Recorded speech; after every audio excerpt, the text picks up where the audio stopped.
Hey everyone ever, and welcome to 20th Century Popcast, the show where we try to understand the present while living in the past. My name is Tim Blevins, and Bob Canning has strep throat. My co-host is sick, so he's out today. I hope he's feeling better, but he is out today, which means possibly you are about to check out, because when Bob isn't here on the show, that often means a lengthier podcast about Howard the Duck, but not today. Not today, listeners. Don't worry. Today we are not retreating that monologue for Mallard. No.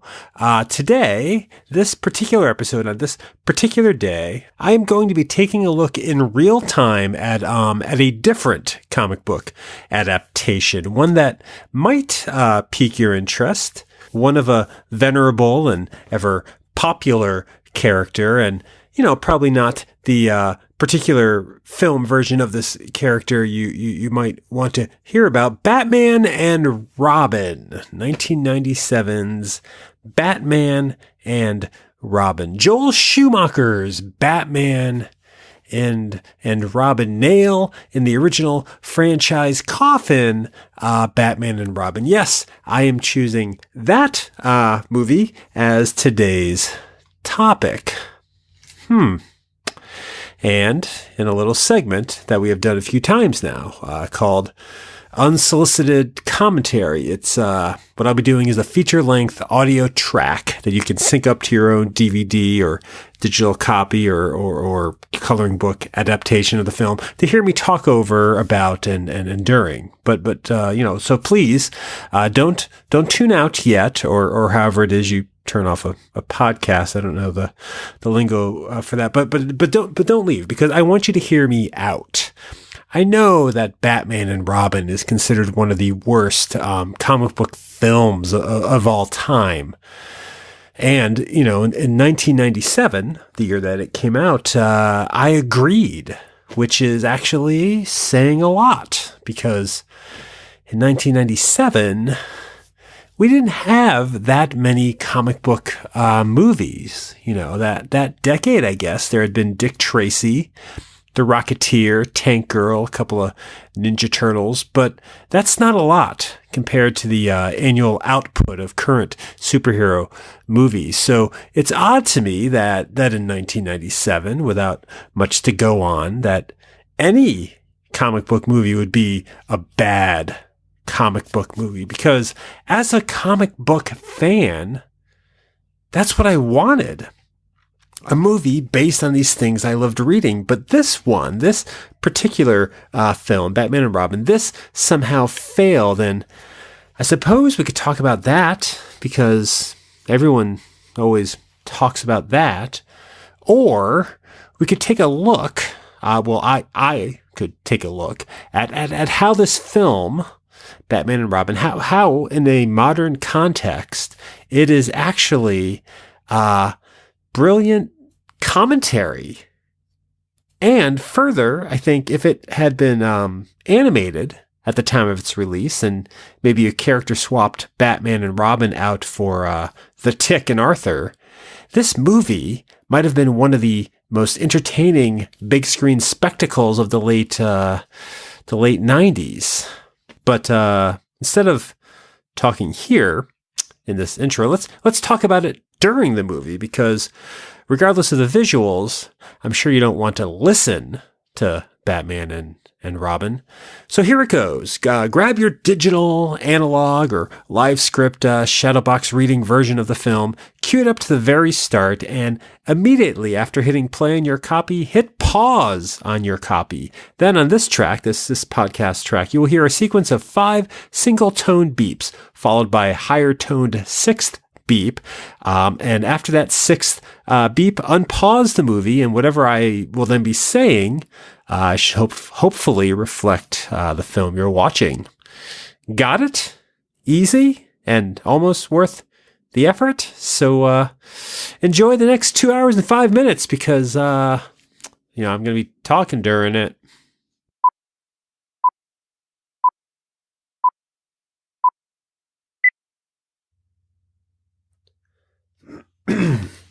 It's a fancy shield. We know it from Warner Brothers. Thank you for listening to me watch and listen to this movie. I don't know if you're putting it together with that. Looks like a mouth eating the word war. Oh, it's the bat insignia. It's the bat insignia. It just looks cold because it's on ice. We're talking Batman and Jesus, that's loud.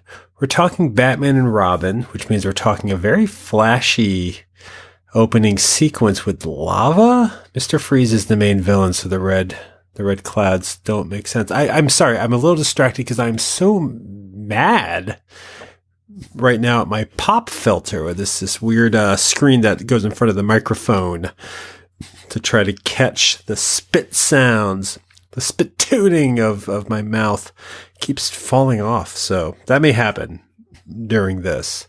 I don't remember that. Robin has an insignia. It's a bird insignia. I don't remember that from the comics. I remember the letter R. Not sure when that happened, but it's here. Batman and Robin, 1997. I saw this film, this movie, this superhero flick. I saw it opening day. Saw it in Boston. I was, there's somebody's ass. I was working at a Starbucks. I had taken the day off so that I could go see it opening day. It was early evening.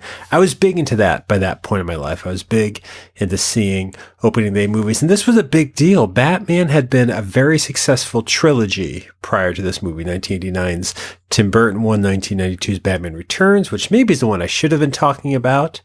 But Batman Forever, 2 years prior to this, with both Batman here played by George Clooney, who looks the part, looks okay in the part, but last previous film had been Val Kilmer prior to Michael Keaton. But this guy, Chris O'Donnell, was introduced as Robin, as some sort of cool version of a character that I don't think people were demanding.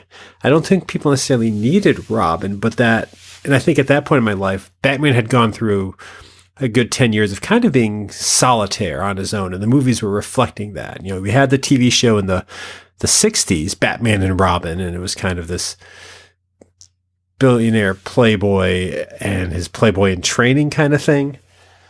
And then, you know, in the 70s and even on this, you know, the cartoons, the Super Friend cartoons, you had a duo, a crime-fighting duo, dynamic duo, and it seemed inescapably campy. So these movies had worked hard to keep Robin out of it. That's kind of where the comic book community was in the late 80s and early 90s, at least from what I remember. We didn't want a Robin with our Batman. I didn't. Maybe I should say I wanted the Dark Knight to be a lone vigilante. I wanted Bruce Wayne, to be on his own and not to be worrying about this sidekick. And these movies were a great reflection of that. I say these movies. It was just two movies where Batman, really, if you add up all his screen time between Batman and Batman Returns, is that enough to reference him as an ongoing character? That I don't know. That I really don't know, because he's not the main character in Batman and Batman Returns. But here, I mean, we get Robin. We got Robin in Batman Forever. And Batman Forever was a break from tradition a little bit. Tradition just being two movies, and that this gothic look that Tim Burton had designed, this exaggerated comic book inaccurate take where you're taking characters that are known and known very well. You're taking your comic book kin and you're putting them on the big screen in a way or in a fashion that's different, because that's how comic book movies used to work. You know, there would be key elements. And again, 1990s, we didn't have that many comic book movies. We you know, Superman was big in the 70s, but before Batman in 89, there wasn't a whole lot kind of at that point, at that level. So the way it would work is you would have the recognizable characters. So you'd have the costume, you'd have aspects of their origin story, and you'd put it in a movie and you'd build something new out of it, which is fine. I know I'm talking over puns here. I just talked over the first pun of the film. I'm sorry. Beaucoup. But, you know, the first Batman movie played heavily with the origin and heavily with the Joker now being involved in it and all this stuff. But that was just understood because you were appealing to, I guess, a different audience back then. I don't think you were going for the comic book audience. You were trying to get the mainstream audience, and maybe that's why there weren't too many comic book movies being made, because the mainstream audience didn't want that. But by the time we get to Batman Forever, I don't know. I feel like they were amping up the flashy comic book look of it. And again, Batman Forever, the one before this, you could say is more inspired by the TV show, but I think as Batman and Robin, the one we're watching right now, proceed, you're going to see that's the 60s camp show. That's kind of like the Flintstones. Like when Fred gets off of work, he does this same dinosaur tail bit. It's dramatic when Fred Flintstone does it. It was a little silly to see Batman do it. Batman has a history with dinosaurs. There's that T-Rex, Tyrannosaurus Rex, supposedly in the Batcave. I don't know if they could have set that up here maybe somehow. It would have been interesting. But what was I going to say? So coming out of the Tim Burton Batmans, Batman Forever was willing to kind of break up a little bit of this necessary grimness that Tim Burton, or gothicness, whatever it was that Tim Burton, circus mentality that Tim Burton's previously dark version, now considered probably a little more ridiculous as time has gone version. Joel Schumacher came on board of Batman Forever to direct a movie that was a little more accessible. Because the first Batman was huge. It was an immense monster hit. Batman Returns, while it made its money, was really divisive at the box office. And someday I'll talk about that on the podcast, because Batman Returns is an amazing film. It's not a good Batman movie, but it's a great movie. But I think the studio was nervous and they wanted to get something a little more accessible to the audience. Something that was just, surprisingly, a little more comic booky. And so they enlisted Joel Schumacher. Michael Keaton stepped down, so they brought in Val Kilmer, and they gave us Jim Carrey, and they gave us bigger vehicles, and they gave us a flashier city. There's a lot, and we'll see in this one too. Gotham has become this weird neon designed, I don't know, not gothic place. It's a beautiful set. When we see more of it, we'll talk about it. But I guess what I'm getting at is Joel Schumacher came aboard as director of Batman Forever and changed the film. Changed it enough that it was a huge box office hit in a different way. It was considered fun. People went to the Batman movie to have fun. I don't think people were having fun necessarily with Batman Returns in the same way. I think Batman Returns is this perverse sexual examination of cosplaying. Before that was kind of a common spoken thing. And I think that's great for that reason. And then the first Batman was 1989's version of grim and dark, in a time when grim and dark could mean that. So Joel Schumacher, while we're talking this long before talking about the movie, which I'm about to get into, just wanted to lay the groundwork that Joel Schumacher came on board,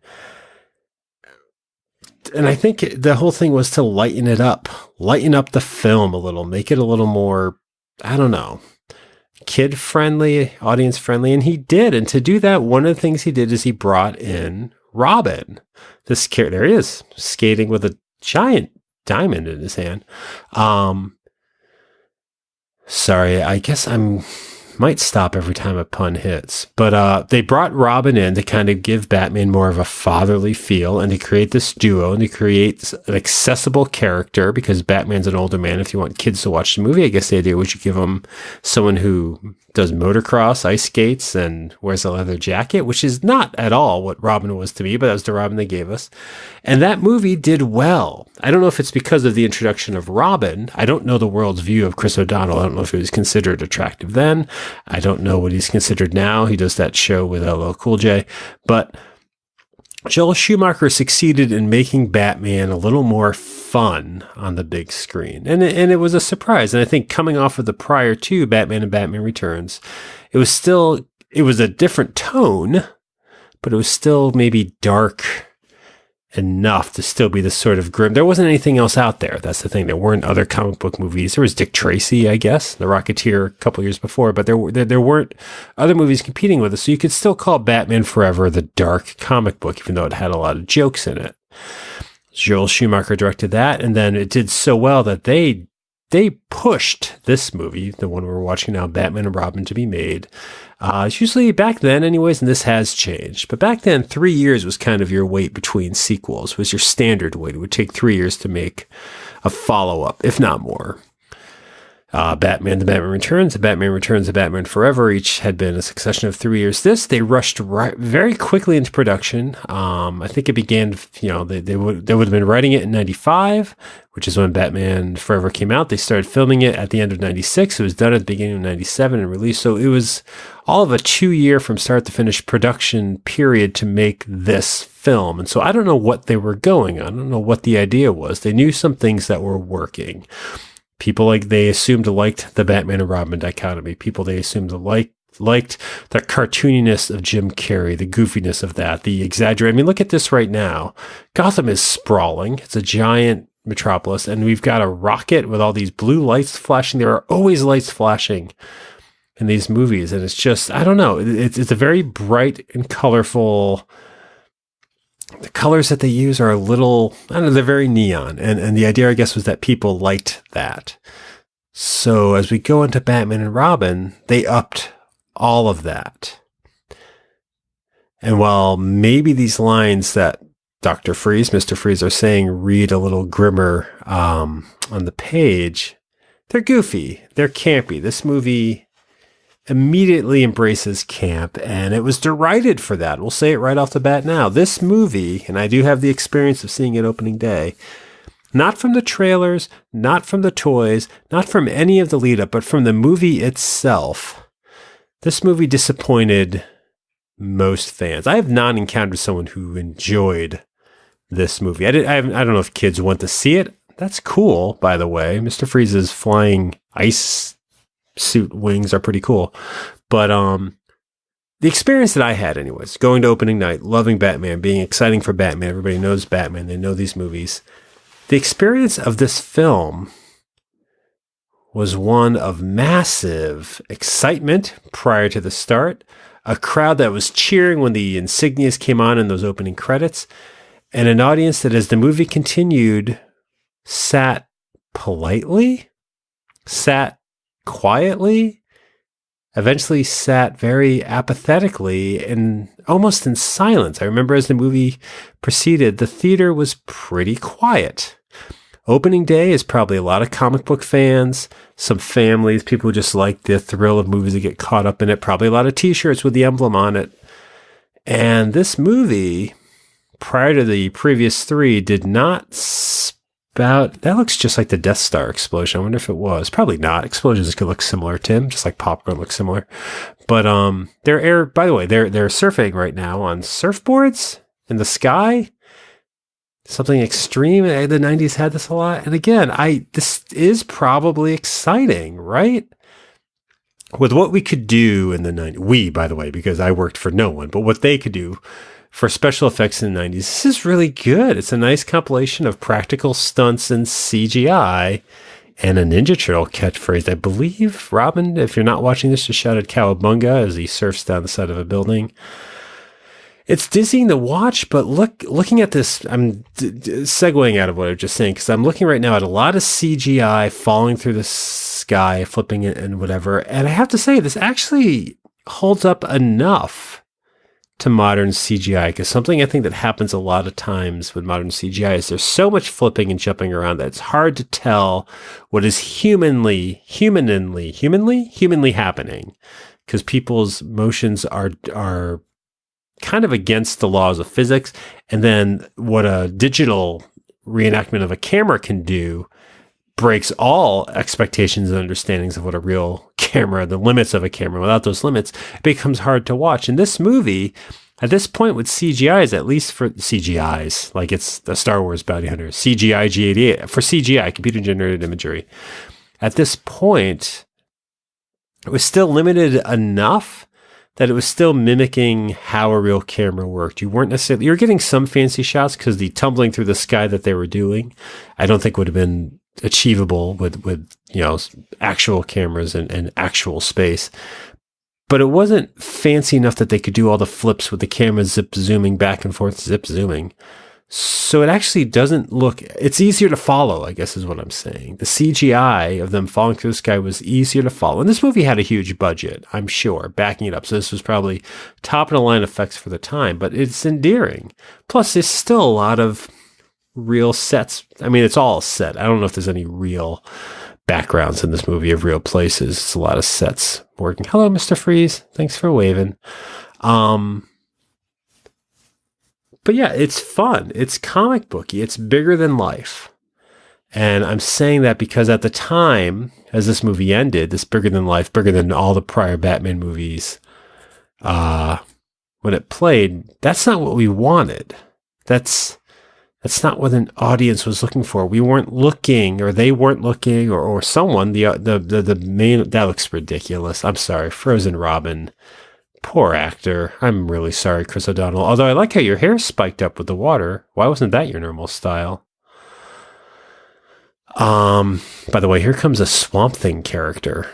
They put Jason Woodrue, a Swamp Thing villain. At least I know him as a Swamp Thing villain at the top of this movie. Strange. Again, I'll finish my point at some point. It's just Uma Thurman, the normally wonderful, talented actress, performer Uma Thurman, is possibly, I'm very sorry to say this is cruel because she is definitely doing something. I think she's the worst part of this movie. She's playing it campy. She thinks and knows the campiness of this film.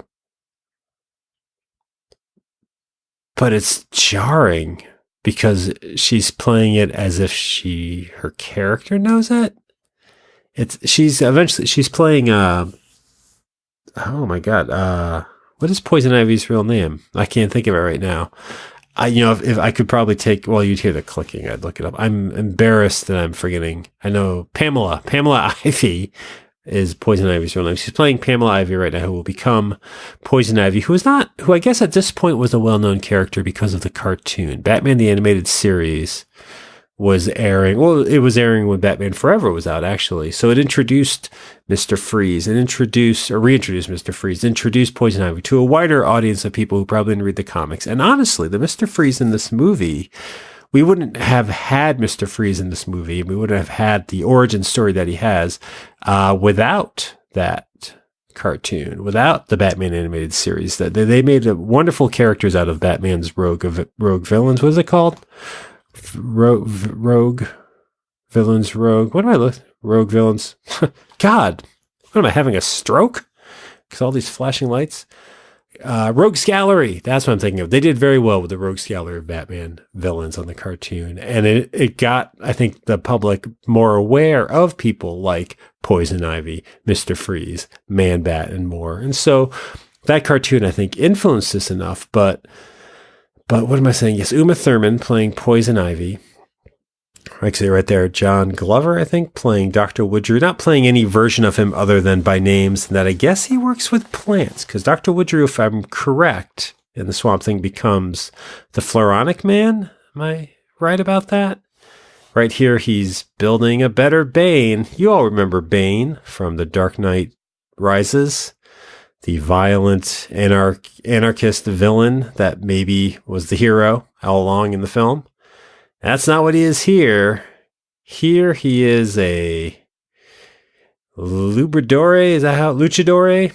He's a wrestler. He's a bulky wrestler. He's kind of like if they took Rocksteady from the Ninja Turtles and removed the humorous elements. That's kind of what we're getting here.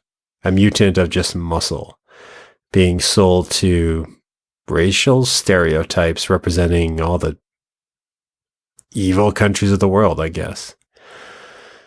Bane was a pretty recent villain, and his appearance in this movie was kind of a shock. I know he was in the trailers, and it was one of those things where if you were a comic book fan, because I don't think people knew Bane yet at the time of this movie very well, unless they were reading the comics. Bane is very famous in the comic books for having been the character in the early 90s who broke Batman's back. He was this giant muscle-bound, drug fueled by this drug called Venom, strengthened, intelligent assassin who, in a fight with Batman, broke his back and incapacitated Batman for a good run of the series, during which other people took up the Batman mantle. And he was for that story, and I think he was in other comics too. I knew him from that story. So to see him in a trailer, when the trailer for this movie played, the idea was that's the character who broke Batman's back. So in a trailer, in the sense of the trailer, you see that and you think this movie's going to go dark. They're going to hurt Batman. They're going to break Batman, because that's what Bane does. Well, that's what he does in the comics. In this movie, he grunts a lot. Later on, he'll be wearing a gorilla suit. I think he says his name a few times. He's not a good use of the character. And the expectation there, if you're a fan of the comic book, and you see that Bane's going to be featured, you get excited because that's what Bane is to the comics. And Batman Forever, with the introduction of Two-Face, a very bad version of Two-Face, but nonetheless Two-Face, and a exaggerated version of the Riddler, but nonetheless, Batman Forever did something weird where people were tricked, or people thought or considered that the movies were doing it right. People love, or I love, Catwoman in Batman Returns, and I think she's pretty close to the comic Catwoman, or close enough. The Penguin is great in Batman Returns. He's not the Penguin from the comics, but he's enjoyable. But for some reason, with Batman Forever, the segue there was, we're going to start getting the comic book characters as they are. So to see Bane, you'd go into this thinking, if Bane's there, this is going to be a dark story. And the movie doesn't claim it. The movie doesn't say it's going to be dark, but the presence of that character sets up for an audience this idea that this is going to be the brutal Batman Broken story. And here's Robin soaking his feet, so maybe it's the Robin Broken version. But I guess I'm mentioning that. I know I'm way off track of my first thought. I'm mentioning that because I think that's inherently what worked against this movie. Batman Forever was a one-time chance where it balances perceived darkness and goofiness because it was new and it was different. And somehow it got, at least in my mind, that they're doing something different. We're going to get more comic booky, and that's going to be great. They're going to go all out comic booky because the movie had been hesitant about that. The Tim Burton ones are gothic cartoons, but they're not comic booky. So going into this, that's what I was expecting. That's what I thought. We're watching this Mr. Freeze origin story right now, which is the darkest this movie gets, maybe? They're following his story from the cartoons, which is his wife was very sick, so he put her in suspended animation, and he was doing some experiments to see if he could save her life, and during those experiments, he was exposed to some sort of chemical that turned him into the Sub-Zero Mr. Freeze character. The movie works around that, but again, it's such a dramatic storyline. That's what got people to notice the animated series cartoon. The Mr. Freeze origin story is this powerful, dark, grown-up, tragic tale with this wonderfully voiced Mr. Freeze. I think Michael Anisara, is that his name? I think voiced it. It was just such mature storytelling in a child's medium, a cartoon, that Mr. Freeze kind of became a go-to example of one of the more tragic Batman villains. So to see him in this movie and to see his story, again, you're coming into it thinking, we're going to get that. We're going to get the Batman we were primed for, because in the 90s, the Batman to watch was the animated series. It knew the balance. And I think going into this, I thought it was going to have that. And this movie doesn't. All right. It's already pretty clear from I talked over it and didn't acknowledge the faux hockey game that took place at a museum earlier, where Batman and Robin have automatic skates that pop out of their suits and they're hitting this diamond around like a hockey stick. Sorry I didn't talk about that, but that's what this movie is. And if that's your introductory scene, a jokey, comical, exaggerated scene, that's the tone of the movie. You don't retroactively back down from that. And maybe I thought it was going to because of this idea that Bane's in the movie that's hovering over your head. But this movie doesn't deliver on that. This movie doesn't deliver on the animated series version of Batman, which I guess is what I thought, because Poison Ivy was in it, because Mr. Freeze was in it, because how else would you do Batman? You'd find this balance. So to circle back to what I was trying to say prior to actually watching the movie, which is why you're listening to this in the first place. I apologize for that complication. The reason I think the audience I was in on opening day was so quietly non-participatory and was so silent as the movie proceeded. And when the movie was over, I remember this very clearly. Everyone kind of got up in unison. Everyone kind of got up from their seats quietly. It was summer, but there were jackets, so they gathered their jackets. They politely picked up their popcorn tubs and their sodas. They left no mess or trace of being there. They all turned and walked out with no sound, with no talking, but no visible sign of having been thrilled by this mega social event. It was boring. It was not what they were expecting, and there was no inherent reaction to it. So people just walked out. And I think, including myself, as people thought more and more about it, more and more about the film, they realized not what the fuck was that, but that was shit, was the other swear, I guess. What am I saying here? I think there was a bit of a shock, a polite, quiet shock to how the film went. That wasn't what was expected. So people walked out disengaged from it. And then as word of mouth began, as you tell someone, hey, I saw Batman Returns last night, or somebody asks you, hey, what did you think? I'm going tomorrow. You slowly find yourself with nothing to say. And this is a Batman movie. You know, these are characters that you are supposed to love. This is a summer event with big actors, Schwarzenegger, Uma Thurman, I guess I should say, because I didn't say Arnold's first name, George Clooney. You know, you've got all this, Elle Macpherson, Pat Hingle, for Christ's sake. You've got all of this. So suddenly you're left with saying, well, it wasn't exciting.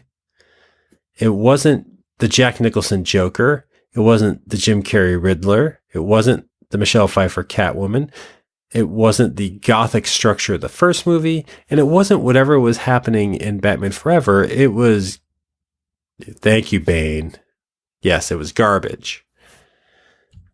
And so I think because it wasn't all of these other things, it wasn't the animated series and it wasn't anything with the prior movies, I didn't know. This is weird. I'm sorry. Here I am about to defend you movie and you do this. We're in Mr. Freeze's lair and they're watching The Year Without a Santa Claus, which I guess he can have on videotape, but he's showing it on multiple screens and he wants people to sing it. I mean, he's good, Arnold Schwarzenegger. You're good at this, but that guy's got his tongue stuck on what is it? A frozen dinner. Yeah, indeed, Mr. Freeze. Yeah, this part's kind of hard to do. This is a little bit of a carryover of the whole Two-Face with his sugar and spices in Batman Forever. But to get back to what I was saying, you are making this hard movie because I set out, my goal in doing this commentary was to look at this movie with new eyes and defend its very existence as something bigger and better than what we think of when we talk about it. But this scene is not really helping with that. It's kind of hard. Shouting Frosty didn't help either. Oh, God. Again, it looks great. This transfer looks great. These colors, these blues look great. Positivity. But, so yeah, this movie wasn't the Batman we were expecting or wanted and didn't resemble any of the Batmans we were expecting. To find something to ground this, to find like Mr. Freeze, who does seem kind of like if you don't know the cartoon, an exaggerated character to have in the movie, the Robin duality, to have a point of reference, you'd have to, if you're just a moviegoer, not a comic book fan, you'd have to reach back to Adam West's Batman and Robin. You'd have to look back to that, where it was campy, where it was, you did have Mr. Freeze, you did have Batman and Robin, and that's not what people wanted. So they didn't know what to take from this. They didn't know what to get from this. I don't think we knew how to laugh properly at the jokes in this. And so it was considered a failure of a movie because it wasn't part of the Batman saga. It's weird too, because the jump from Batman to Batman Returns, and more so the jump from that poor actress, this is all she does in the movie, isn't it? Float. The jump from Batman to Batman Returns and then Batman Returns to Batman Forever are probably more jarring than we remember. I think 3 years in between them helped. The consistency of Michael Keaton helped. But going from Batman Returns to Batman Forever, those aren't similar movies, but I guess they're similar enough that nobody thought different of them. But this movie just couldn't hold up. And so I think Batman and Robin was looked on as a joke because of these jokes, because of this tone, because of the flashiness of it, because I guess a year later you have George Clooney here looking very nice in a turtleneck, strangely, not looking like a penis as most people do in turtlenecks. But you had George Clooney, you had Joel Schumacher, the director, apologizing for the film. I think it got in our heads that this is just a bad superhero movie. And back then we didn't have a superhero genre, really. I mean, I think the Spawn movie came out this summer, so there were two there. But I feel that's a dumb line, Chris O'Donnell. I know you didn't write it, but you delivered it. Did people like you, Chris O'Donnell? People do now. People very much like you on, was it CSI and CIS SUV, whatever you're on? That's hilarious, Tim. Your joke is hilarious. Whatever show you're on with LL Cool J, they like you on that. But here, I'm not so sure. But no, this wasn't what we wanted from a Batman movie, because Batman was kind of the only superhero movies we were getting. I guess Steel may have also come out this summer. Rough summer for comics. But that's the thing. That's all we had. Jump ahead to now. Jump ahead to, or jump back 10 years. Since 2008, comic books have become a major piece of cinematic real estate. Why is she carrying that leaf? Do you not have leaves in England? Drop it. Drop it, Alicia Silverstone. Just put it down. Thank you. Comic books are the main inspiration for movies, with the Marvel movies, the DC movies, and some of them fail, whatever, but I think we understand now the ups and downs of the genre because it's a genre. I think we understand how these characters exist. I think we get how you can have Thor, as a gritty Shakespearean origin story. Then you can have Thor Ragnarok as this bombastic, Big Trouble in Little China homage sort of sci-fi romp, to use a word I never use. And you can have them both because the character is malleable. And it's odd, in 1997, Batman, I guess, wasn't malleable. So this is a bad Batman movie. But here's the thing, so is Batman Returns. And Batman Returns is one of my favorite Tim Burton movies. And it is my favorite of the Batman movies. But it's actually a bad Batman movie if you're going to it for Batman. If you're going to it as a look at how comic book costumes work, if you're going to look at it as sort of sexual play in costuming and this exploration of other identities, which is what fandom is, which is what role-playing is, which is what smoking is, which is what talking about comic books is, which is what I did. Batman Returns is fascinating in that level. This movie, which is also a bad Batman movie. Here we are at 32 minutes in and 30 seconds. I'm going to go on record as saying this movie is a comment on genres, on action genres. I don't even know if it's a comment on comic book genres, but this movie is dissecting the very nature of an action movie. And it's doing it wonderfully. It is an actual piece of pop art because of how it looks. Okay, it's popular art, the way the Adam West one was. But this movie is constantly making you question the very film. If you come into this movie a fan of Batman, knowing the characters and knowing the comics, you're going to be constantly questioning, wait, simple things like Batgirl is Alfred's niece. Later on, we'll see that Batman has a credit card. That's a Batman credit card. This Poison Ivy talks like this. This is Mr. Freeze origin. So you're going to be questioning those things. If you're coming at it as a action fan, you're going to be asking yourself, why are they skating? Why all these comical hijinks? Why all these pratfalls? If you're coming at it as just a filmmaker, you're going to be wondering why all the Dutch angles, why this much money, why this much flash, what's with the nipples on those costumes. You're going to constantly be questioning what you're given, to the point that you can never hold, there's nothing in this movie to ever hold on to stably. There's no grounding performance.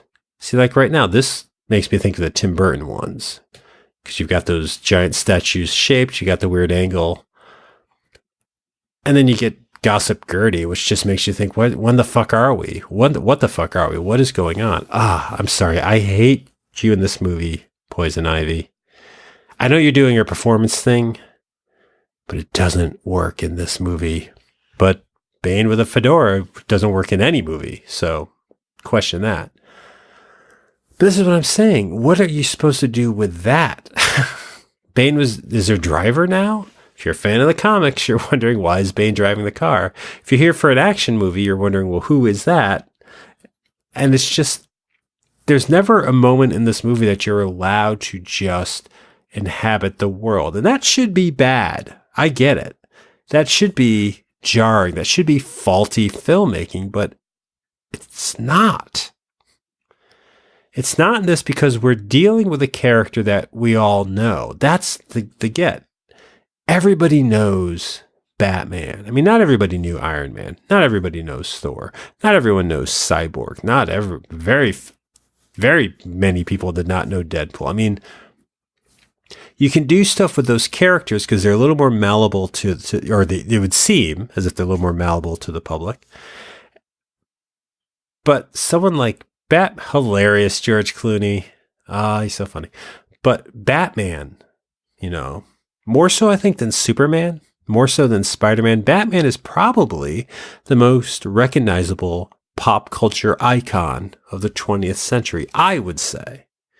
I would say people know that perfect insignia. They know the look of the cape and cowl. They know the shape of Batman. He's just that well known. So to give someone a movie about that, I don't know. There's something very malleable, again, about that character. Because Batman, this isn't the first time Batman has been in a campy piece of what some people would call crap. This movie got attacked, but 30 years prior to this film, in the 60s, Batman was on TV and not far campier. It's hard to be far campier maybe in this movie, but the Batman TV show was just as ridiculous.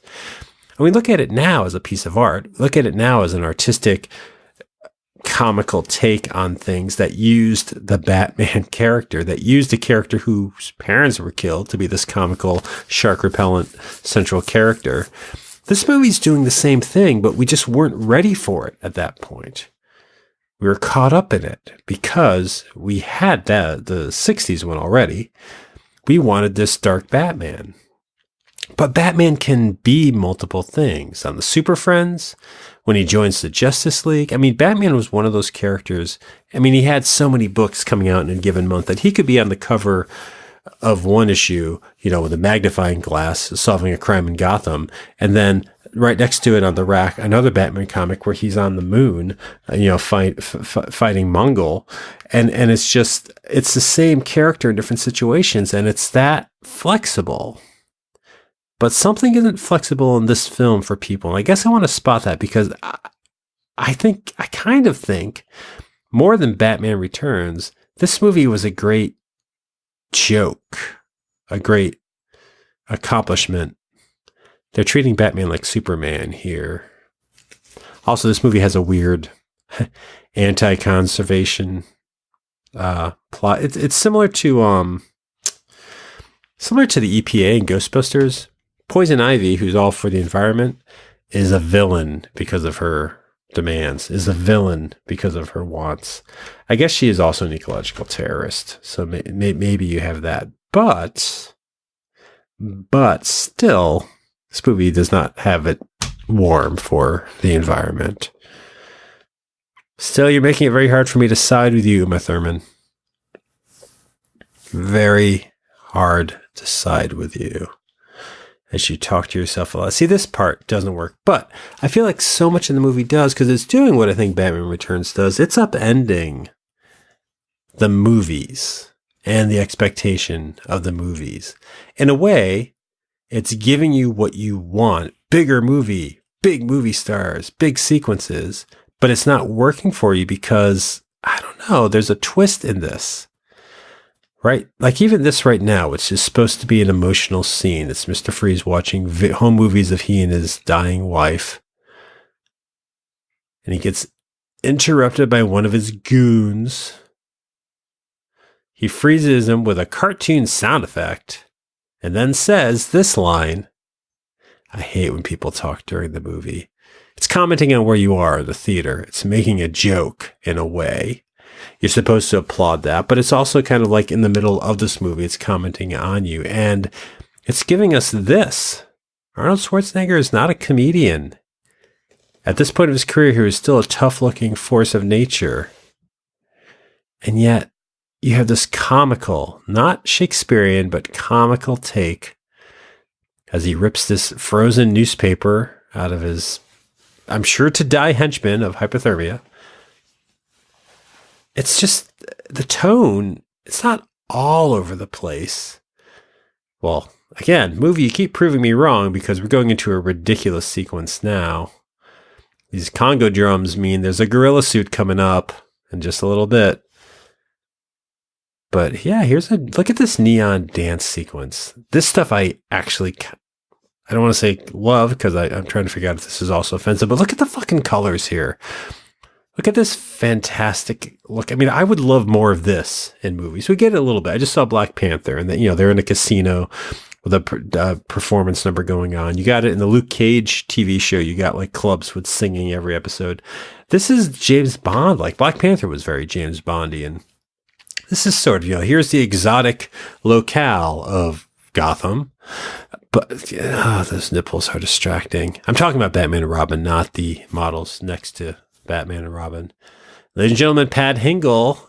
Everyone loved his Commissioner Gordon performance. You're probably asking yourself as you watch this, wait, which one's Pat Hingle? He's the one holding the necklace there. He's Commissioner Gordon. The Commissioner Gordon. The wonderful father figure to a young Bruce. In some of the comics, the central tough but good cop on the TV show Gotham, or the wonderfully voiced and animated series version, or this one, which is just chubby cop in a cop suit, which is not what I think of with Commissioner Gordon. I guess that's how he was on the 60s show. You know what? I'm trying. Here's some weird pink gorillas. This guy really thinks he's acting, this rich man with a cigar. But, look, I'm watching this now knowing what's happening, but also wondering what the fuck is happening. And that's great, right? I kind of think it is. I kind of think it's pretty great. It's just, it's not working, and it's so bizarre that it's giving you this. If this movie wasn't Batman, I think that's what it is, by the way. If this movie was some lesser known character or made up character, I think, and maybe it would have a little less money, it would have this, I think, wonderful cult status like The Apple has or Xanadu has. It's Joel Schumacher is making a wonderfully camp cartoon. She might as well be Jessica Rabbit, and everyone here in the audience might as well be animated wolves wooing as they thump their legs in the back and their hats spin around. Also, I don't know what this stupid song is. It's weird. But she's hypnotizing them with some weird, flowing, sensual powder. It doesn't make sense. Poison Ivy, maybe that's close to the costume in the comic at the time. Close to the costume in the cartoon, at least. It's weird to reveal her now because you've already revealed her, but that's what they're doing. I don't know. I'm watching this saying this could be a midnight Rocky Horror Picture Show. This could be The Apple and Xanadu, like I already mentioned. This could be the kind of thing that you would dress up as. I'm going to go as Weed Gal. I'm going to go as Cold Fella. If they weren't the DC characters. It's just the expectation of this Batman movie is that it had to be a big spectacle. Camp movies are important and wonderful, and I love them. And you don't set out to make one. I'm not saying you set out to be like, you got Snakes on a Planet, where it's like, we're making the camp movie of the year. You don't get to do that. A movie becomes that. And this movie, here's where we're unfair as an audience. We don't allow this movie to do that.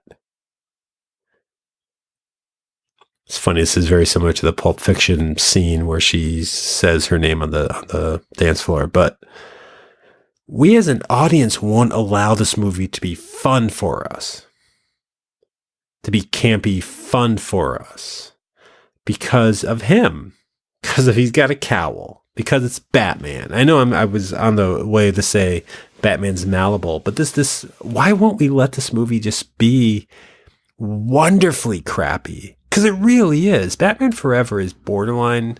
They're well made. It's just not what I want from a Batman movie. This is definitely not what I want from a Batman movie, but I can get past that and watch this the same way I watched the movies like I was referring to a minute ago, the Pink Flamingos, you know, something horny and horrible. Maybe time has allowed that. This movie is 21 years old. So I don't find it hard to remember when this was coming out. I remember the spectacle that it was at the theaters. These movies always were. But, you know, when something exists for a while and it's getting boy, this guy is acting the shit out of that cigar, as is the woman behind who couldn't quite believe the amount of money he was betting. But no, I mean, I think 21 years, that's a pretty funny line. This scene is ridiculous. Here comes his credit card again with cartoon sound effects. Joel Schumacher. What the fuck? What the fuck wonderful thing are you doing here with this comically ridiculous film? Here comes Mr. Freeze's ice sculpture car attacking people with a freeze ray. That, again, these people should be dead when you're exposed to that sub-zero temperature, I guess. But I assume they're all rescued somehow. I think they even say it. But, yeah, this is silly. And it should be allowed to be silly. I mean, here's a choreographed fight scene, which is really it's just like Cirque du Soleil, maybe? Like a boring Cirque du Soleil. Maybe it's, you know, like this would be the Batman. You know, like when you take a kid to see, you know, Batman Live, and it's this kind of like spectacle from a distance. It's all choreographed with the soundtrack. That's what this is, but we just paid wherever we paid to see it. There's some more weird, there's so many cartoon sounds. You're not going to you know, you get the Wilhelm scream in Star Wars, but you don't get a whoosh, or I can't do it. God, what was I trying to do there? A slide whistle sound every time somebody falls. The physics of that swing didn't make sense. And here are the characters meeting. Mr. Freeze and Poison Ivy. Yeah, again, not great, but I can just see this playing midnight and people shouting their own responses to it. But for some reason, what? Is Batman sacred? Is that maybe it? I don't know. I don't know if it still is. Maybe people just don't like this. Maybe it's just bad. But how do you not... how would a drag queen not enjoy Poison Ivy? I mean, she's basically doing Divine here. She basically looks like that picture of Divine you always see from, I think it's from Pink Flamingos. Guess I'm having a hard time saying something intellectual about this film. Good night, he says, and that's in a trailer. A lot of trailer moments there. So yeah, maybe the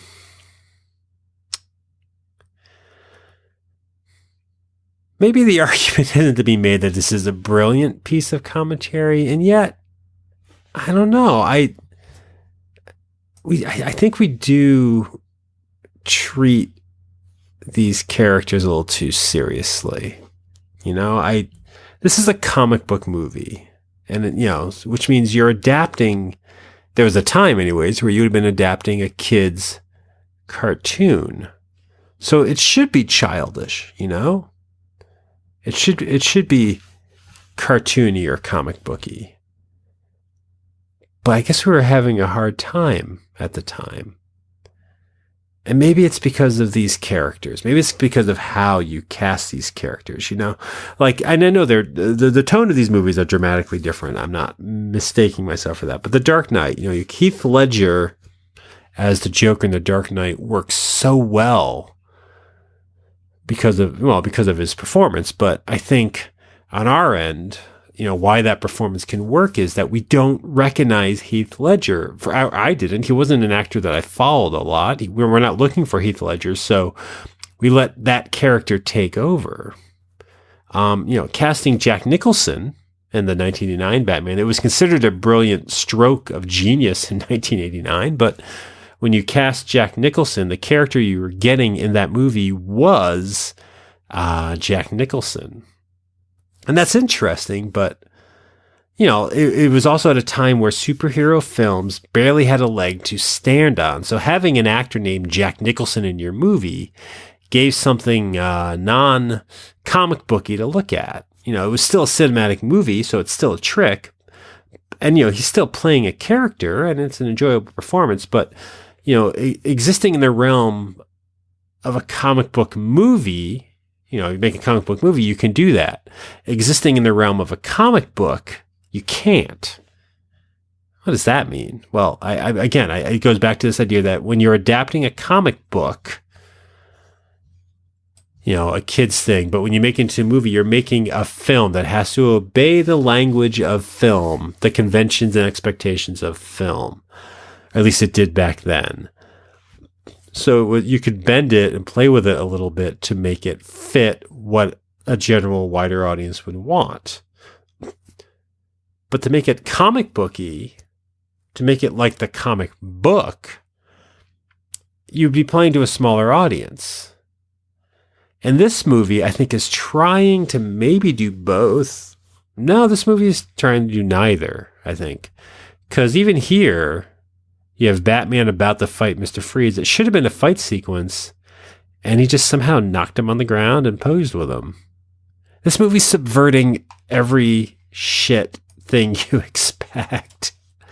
How? How can it not have a moment that's recognizable as either a comedy or a comic book movie? I mean, here's Robin referencing Batman Forever a little, with a little bit of arguing back and forth. But how does it do this? I'm kind of amazed that this movie got made. And this thing is, I could be watching Batman Returns right now, and I could have said that same sentence and a lot of the same stuff. But Batman Returns still works. And Batman Returns has its goofy, silly moments. It has that Miss Gotham character who is kind of this ditzy blonde character who dies, by the way, dies a horrible death. And it has like that circus gang with kind of its hokey circus abilities. And it has an army of penguins. It has all these incredibly cartoony things that somehow work under the guise of gothicness. So you have that for Batman. But this, I don't know what they're reaching for here. CD technology. Not CD technology. Alfred's not a seedy fella. This scene, actually, you know what? Everything I just said, again, this movie, always proving me wrong. We have a scene here with Bruce Wayne and Alfred that is actually worth it. It's a character moment. You're seeing actual maturity in Bruce Wayne here, interacting with his father figure, adopted father figure of Alfred. They referenced the murder, the Wayne's murders. They repeat the origin. This scene actually would have been a wonderful trailer scene. This feels like a Batman moment. What's it doing in this movie? What's this heart-to-heart between Alfred and Bruce Wayne doing in this otherwise preposterous Batman film? And then we have this little weird shot of the tombstone just to remind you of Batman's. That's, what the hell? This doesn't make sense. I came to this thinking I was going to make sense of this movie, but this scene is throwing me out of whack. Because Joel Schumacher, you're giving us what a comic fan wants from Alfred's scene. Batman and Alfred interacting. You're not supposed to have just given that to us. This movie's supposed to be a joke, but you're not allowing it to be a joke. Oh my God. You know, I forgot that she was in this. It's Batgirl, or it's Barbara. I don't think they ever call her Barbara Gordon. Again, she could have been Pat Hingle's granddaughter. If you're forgetting who Pat Hingle is, he's the always memorable character of Commissioner Gordon, or as he looks in this movie, Cop Number 2. But yeah, I mean, look at what they're doing here. They're building one movie after. She looks kind of gothy, actually, with her eyeliner, her poorly applied but cool looking eyeliner. You're enjoyable in this, Alicia Silverstone. Again, I don't see you as Barbara Gordon, but that's because you're not Barbara Gordon. You're someone named Barbara. Arkham Asylum. That's familiar, right? That's a nice shot of the asylum. That's spooky. I wish we spent some time. Look at the geography of Arkham Asylum there. I wish we spent some time seeing that. I guess you kind of do here. I guess this is that weird extension there with the light coming in. I mean, this is the scene. I'm surprised and disappointed that Tim Burton never got his hands on an Arkham Asylum scene. Like, can you imagine that?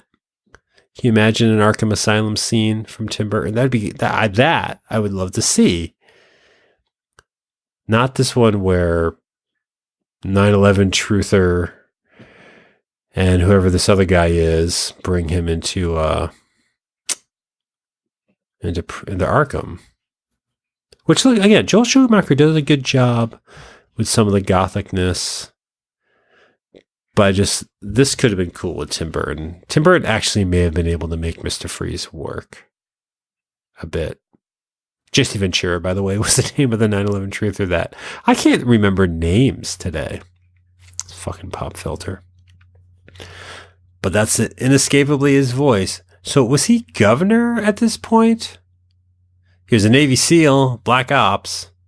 Look how creepy that looks. He looks like one of the Fantastic Planet creatures right now, crawling into his bed. I mean, this is disturbing. This is unsettling. This, again, is totally wrong for your movie. Or there's no tone in your movie, I think is kind of what we're getting to here. This movie is all over the place, but I think in a way that's well planned. I don't think it's accidentally a mess, I guess. I mean, I don't know. Hard to tell. Because why would someone make a mess on purpose? But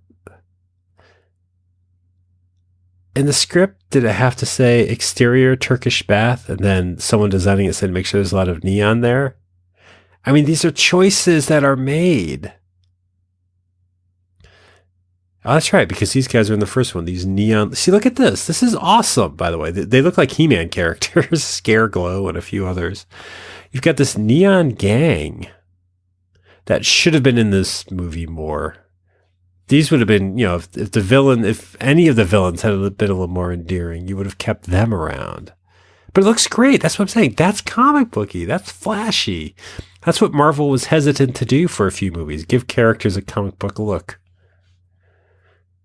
I know that is is that Don Dragon? I forget his name. That's a famous stuntman, but I can't remember.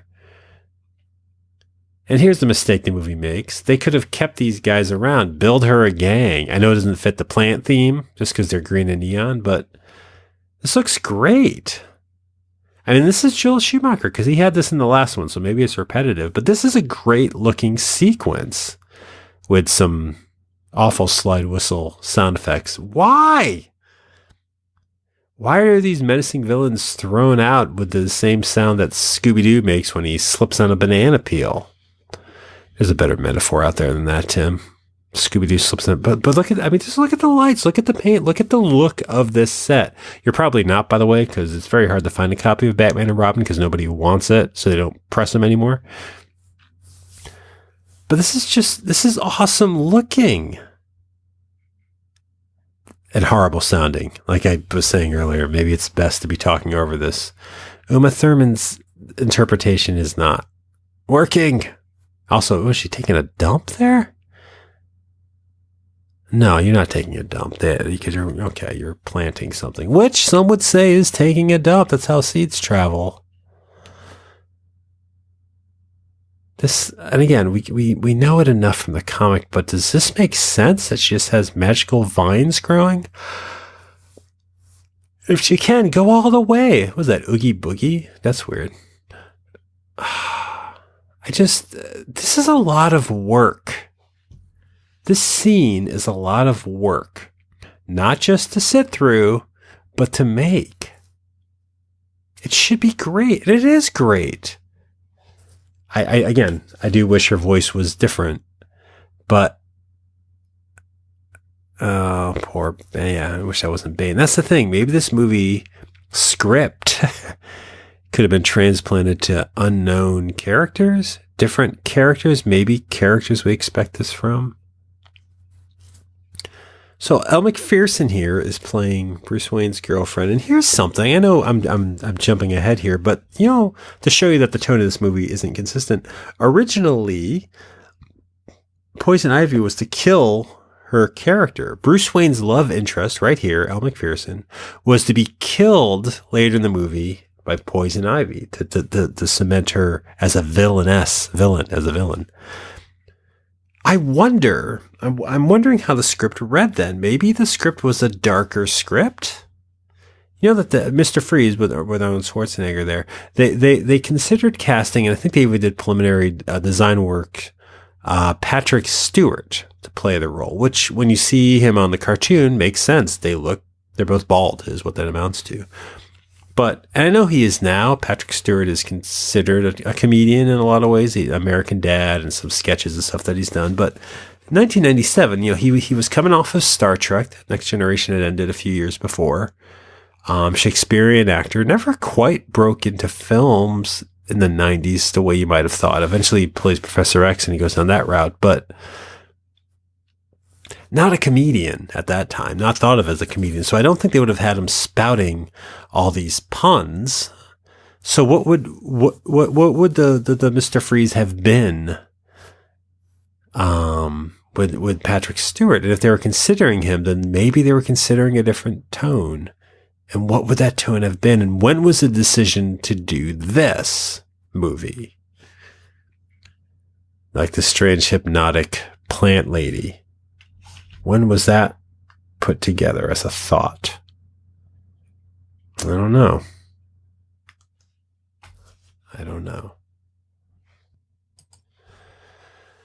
Look, I think there's something with fandom, deep hardcore comic book collecting, action figure brandishing, superhero fandom that isn't necessarily translatable to like music or books or non-pulp characters and storytelling. I think you experience these things on the page. This is pretty, by the way. I mean, I know it's weird you're seeing Clockwork Orange characters and punks. I like the look of this. But here's the thing. Why this movie's odd, why getting that is odd, is the Batman you think you know, or the Batman you do know as a fan, the Batman you experience, that that you've read. Hello, Coolio, I think. That was Coolio. Anyways, the Batman is on the page. As a comic book fan, you know Batman from the page. You would know Batgirl from the page, from reading comic books. And since we read them as comic books, we we lose any tolerance for challenging that established world. Reading a comic book is insular. Back in the 90s, collecting comics was pretty insular. I mean, you had Wizard Magazine. God, I miss Wizard Magazine. And you had your conventions, but you weren't necessarily getting a sense of how other parts of the world or society viewed, experienced, or interacted with these characters. I mean, plenty of people know Batgirl without ever having read a comic. People know Batman. And you know what? That's groundbreaking. That a drawing of a character can reach more than its audience. But what that means is you don't just have comic book writers and comic book artists dealing with them, dealing with Batman, working with Batman and interpreting him, or Robin or Batgirl. Different hands guided by different eyes with different intentions that guide stuff like this movie, like this motorcycle sequence of this movie. And I know the argument is valid that this film, this sequence, these characters were also made to sell toys. I mean, the behind-the-scenes interviews tell us that. Looking at it right now kind of tells us that a little bit, But at the same time, that's not the sole sum of the film's parts. And I can't speak for the actors, any of the actors, actually, because of that aforementioned fandom thing. See, I don't like these interpretations. I don't like Robin in the scene. I don't like Batgirl in the scene. I don't like them as those characters. So I don't want to accept that these are the characters.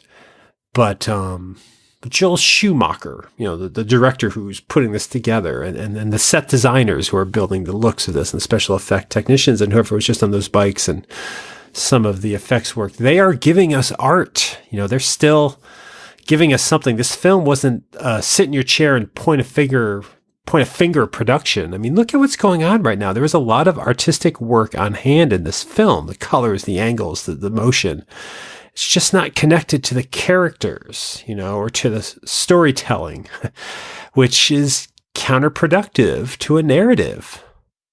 I get it, but looking back at 89's Batman or 92's Batman, neither of which were as exciting as this pretty fast-paced sequence now. Looking at those two movies, there is no story in either of those movies. I mean, I think Batman Forever, the one that came out before this, probably had the most coherent plot in terms of character arcs and character interactions. But those two Tim Burton ones, they would be floundering messes, if it wasn't for, what's missing from this one? If it wasn't for the Danny Elfman score, or Anton Furst's production designs, or was it Bob Ringwood's costuming, Tim Burton's gothic abstract imagery. I mean, those are all the things I gravitate to, and they were a visual spectacle, not a story, but the visuals of those movies remain in the consciousness, and we forget that.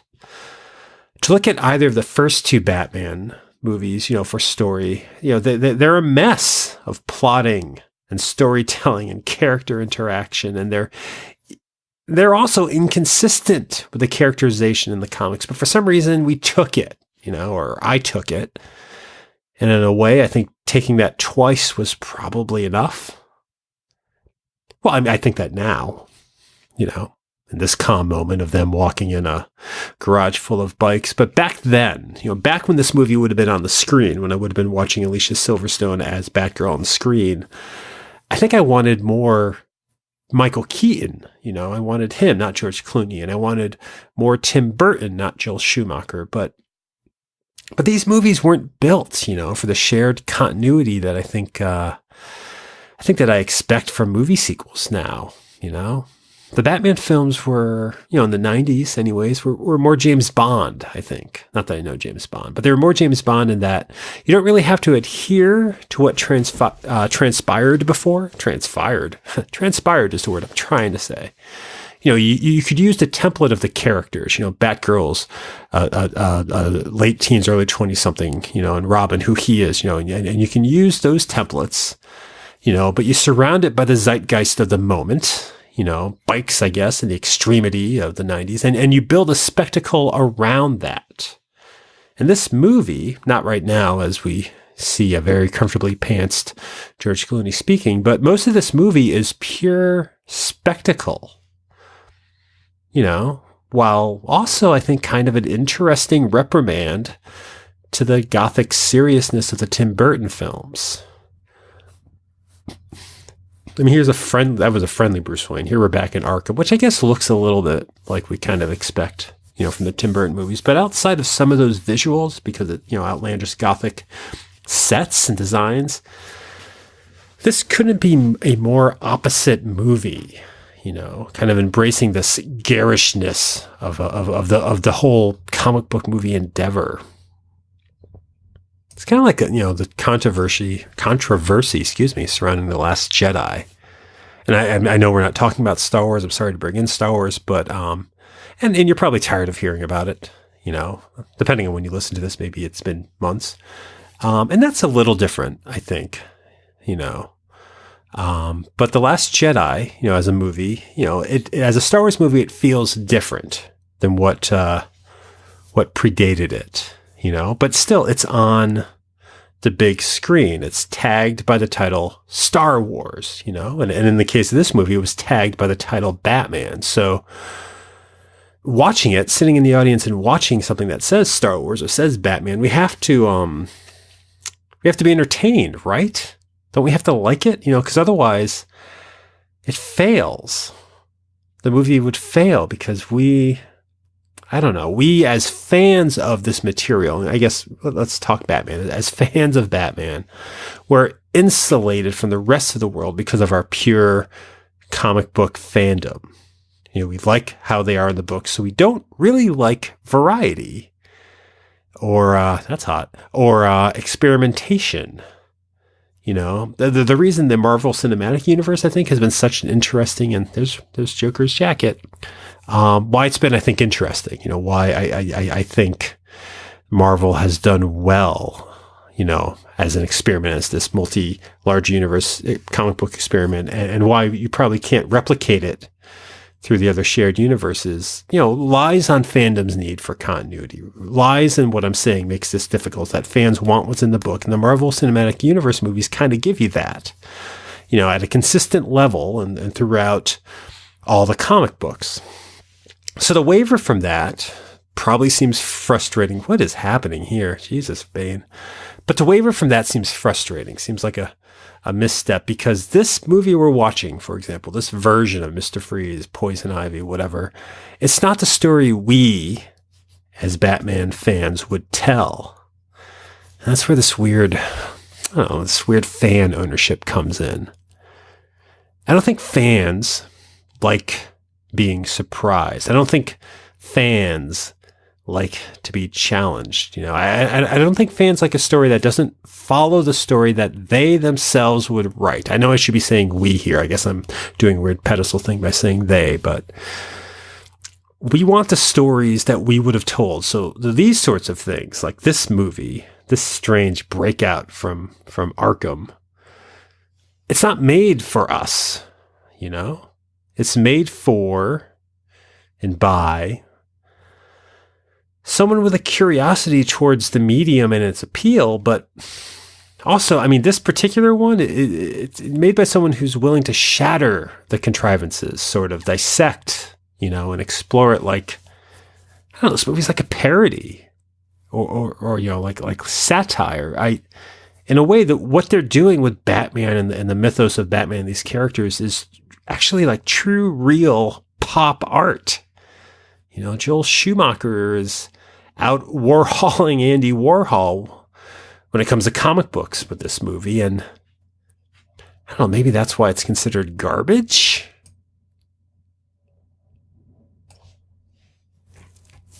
Get your diamonds and meatloaf. Is that what you said? Huh. Yeah, I do. I keep thinking of The Last Jedi, not to totally jump topics here. I should be focusing on the movie. I guess it's questionable if I can't focus on a movie, but The Last Jedi wasn't content with continuing the Star Wars saga, you know, as it had been for 40 years. I mean, there were the original 3 films, the prequels, you know, there's comic books, there's too many novels. And then there's just anything you've ever would have done with any of those action figures, you know, whatever adventures you created for them, you know, and all of that, I guess conceivably would eventually reach critical mass. You know, it's just too much to try to make sense of. But for some reason, no one wants to reboot Star Wars. I mean, I'm thankful that it didn't reboot Star Wars.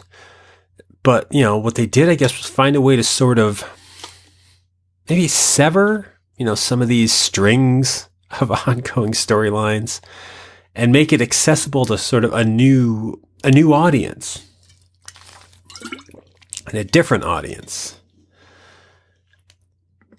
You know, they had the movie, you know, they had this movie, and in it, they tell longtime fans that their story, their Star Wars story was over. You know, not the saga, not the rebellion, not maybe the ongoing narrative, but their version of how that story's told. You know, it needed to adapt, it needed to be altered, and it needed to move on. And so it did.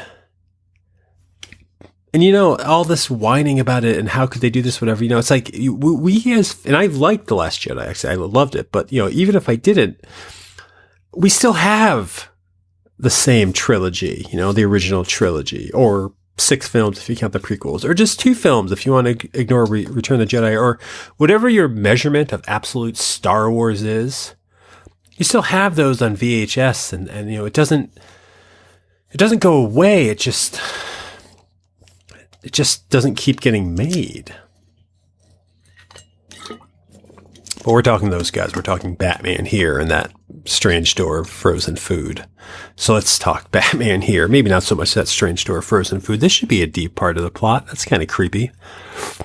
But look, as a comic book fan, I would like this scene. It's like they've got that weird, it's Mr. Freeze's wife in suspended animation, but so that rings something, it rings something true with the comic. So, as a comic book fan, that scene should work. But let's go a little smaller there, actually. Let's say as a movie fan of Batman, maybe that's not smaller, but it's different. Less to work with because you just got the 3 movies that precede this. As a movie fan of Batman, I had the first, 2 Tim Burton ones. Nothing says I keep getting Tim Burton ones. I have them already. And you know what? If Tim Burton did keep making Batman movie after Batman movie after Batman movie, eventually I probably would tire of one of them. And suddenly, if that happened, I would find a problem with Tim Burton. Jesus, it keeps coming back to the Star Wars. I mean, just because I'm thinking, like the prequels. To compare this movie to the prequels. The prequels made a lot of people think George Lucas was a crackpot. That he was mad, that he was a bad filmmaker. But, I mean, come on. After a while, that argument, come on.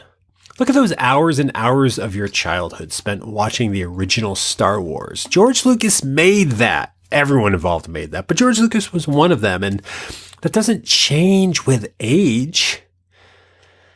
And it wasn't. But even if that was just a one-time accomplishment, making Star Wars, that's not a fluke. He made the most influential 2 hours of your childhood. That's immense. So what if the follow-up 20 years later doesn't hold up? I mean, of course that's depressing, but so what? He's trying something different and it didn't work for you. I've changed my hairstyle. I've changed my job. I've changed relationships because something was done or was over, was no longer happening or working, or whatever. Again, every time I'm making these statements, if I stop for a minute and look at the movie, it does look kind of silly. I mean, Batman just fell on a couple bags of ice cream contents. There's a snowman. I don't know. Here we're seeing Bane.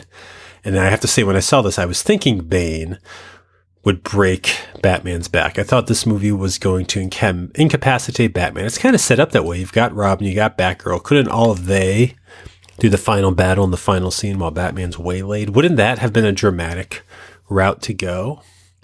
I think so, but that's because I've read the comics. I think so because I know Bane. This is Bane fighting Robin. Is he going to break Robin's back? No. It's a appearance. Well, okay, that line was kind of spot on about the action figure. This movie is aware of what it's doing. That's the thing. This movie knows what it's doing. It knows what preceded it, and it knows that it's important to change. Whether or not that's actual growth. But, I don't know. It's just because you have Batman. And in art, you have Batman, which is the strange phenomena of a reoccurring character. I'm trying to talk about Batman, not Star Wars here. I know I'm a little all over the place. Sorry. I think there was crack in this 8-ball. But when you have a decades-old character such as Batman, constantly reoccurring in all mediums, you can't just keep draping him in the same cape and cowl. Well, I mean, you can, but we would have just seen that, and characters don't necessarily change that much in comic books. I mean, they only physically age unless it aids the story. Certain aspects of their development always have to get reset, while other traits, they do change and grow. And the thing is, we do remember those changes. Robin maturing into Nightwing was a big deal, and we remember it. Rogue joining the X-Men for a character that was introduced as the villain, we remember this. These things matter because we care about these characters within this encapsulated continuity. All of its editorial bumps, to make the timeline work. So we have that. But this, neon colored as a movie, this is kind of why comic fans don't want other people reading their books. Because it allows for something like this. It allows for other interpretations, this weird romantic jealousy fight, or whatever it is this plot's going to be. And that's silly. And these interpretations risk, making the characters look like or look and sound like they do in this film. And that's frightening. And that's frustrating because if someone can make these characters look and sound like this, and if this has the DC endorsed title of Batman and Robin emblazoned on it, and it's not just some cheap Rob Liefeld knockoff without feet, then our character, our beloved Batman or Robin, is this. It's capable of being this, and this is utterly ridiculous. You know, this actually right here, Poison Ivy just killed Mr. Freege's wife. That's harsh, and that's out of place right now. She just kicked the cord that would have kept her going, called her frigid, killed her to probably motivate Mr. Freeze further. But that's a little out of character here. That's grim. That's dark. That's maybe the Batman we, as fans, thought we wanted. And it does seem out of place here because within the movie, it's hard to have jarring conceits fighting each other. Nice glasses. Jesus. See, this is the thing. This looks silly. It's melodramatic. These actors are being melodramatic. And if we've grown up on the comics, and we're coming to this movie that's interpreting these characters this way, we as a reader, you know, as a fan, as someone who sees this as Mr. Freeze and Poison Ivy Batman, we have to acknowledge something we love and are invested in this much, you know, this deeply in our life is also utterly ridiculous. And Mr. Freeze, Poison Ivy, Bane, Batman, comic books, Star Wars, they are totally ridiculous. I mean, there's a reason that as we age, something like this hits us weird. This movie makes us think that we want a gritty adult take on these things from childhood because these things were made for childhood. And we don't want to acknowledge we could ever have enjoyed something as childish as Super Friends, you know, or the original He-Man cartoons. We want the feeling of the memory, but it's like we want to forget the visuals of the memory, you know, or the story. We don't want to accept the stupid aspects that made us like it as a kid. And that's our doing, you know. At the end of the day, Star Wars needs to be hokey and for kids, you know, or else it's something else. And it can be something else, but that thing, even that thing, that's not Star Wars. It's something else. But the name Star Wars is on it, so I guess it can be Star Wars. And since that might be something we enjoy, then we are fine with it being Star Wars. And you know, Batman and the rest of these characters, they're the same way. You know, prior to knowing who Poison Ivy was, but yeah, I knew Mr. Freeze, I knew Batman, I knew Robin. These were characters that I loved as a kid because they were in Super Friends. You know, we love Batman because he was in Super Friends. Unless you're the listener who needs to distinguish themselves by pretending you are reading The Killing Joke at age 6. You know, but Batman is a character that is incredibly flexible like that. He started as a pulpy crime fighter in 1938, you know, a character I would have no interest in today. His stories and portrayals in those first few detective issues they're not what I want from a Batman story. You know, then more villains were introduced. Then Robin was introduced and it became the Adam West show. But, you know, and then in the 70s, he became a blue and gray costumed member of the Super Friends, not the Justice League, the Super Friends. And that's where I first encountered him. You know, so at age 3, with my Super Friends pillowcase featuring Batman alongside all sorts of other DC characters and a dog with a cape on its back, you know, I fell in love with Batman. But that Batman called people chum. You know, that Batman worked in the daylight and had murdered parents, but they weren't referenced until well into the series' 10-year run, you know? But Batman's parents were murdered, and the Batman I was watching, his parents were murdered, so that sort of story works too. And that character is capable of going down some dark paths, like the previously mentioned Killing Joke comic. But who I was at 3 could not have enjoyed Batman and the Killing Joke. I would have recognized his costume, but I wouldn't have related to the story. So what? I was 3. I got what I wanted out of Super Friends, and something like the Killing Joke could still be on the shelf. And I would not have wanted to deny my 3-year-old self the chance to wear a plastic Adam West-like Batman Halloween mask just because Batman couldn't be for kids. He can. And he was. In a cartoon that older fans of the grimmer Batman comics didn't watch. And a 3-year-old doesn't have sole ownership over a character, but nor does the adult who pays for the book. Batman, Batgirl, Alfred, these characters, they can be all of these things, and we can pick and choose the one we'll look at. Truthfully, boy, he looks sick without his glasses, doesn't he? Sorry, if I should be watching the movie. I'm rambling here. I'm just thinking about how, when I got older, because Batman's a good example of this. As I got older, I was able to look into my brother's extensive. I have an older brother, and he had an extensive comic book collection. And within that collection, he had Batman issues. And I saw things like Batman Year One, and I saw things like The Dark Knight Returns, and I didn't know what to make of them yet.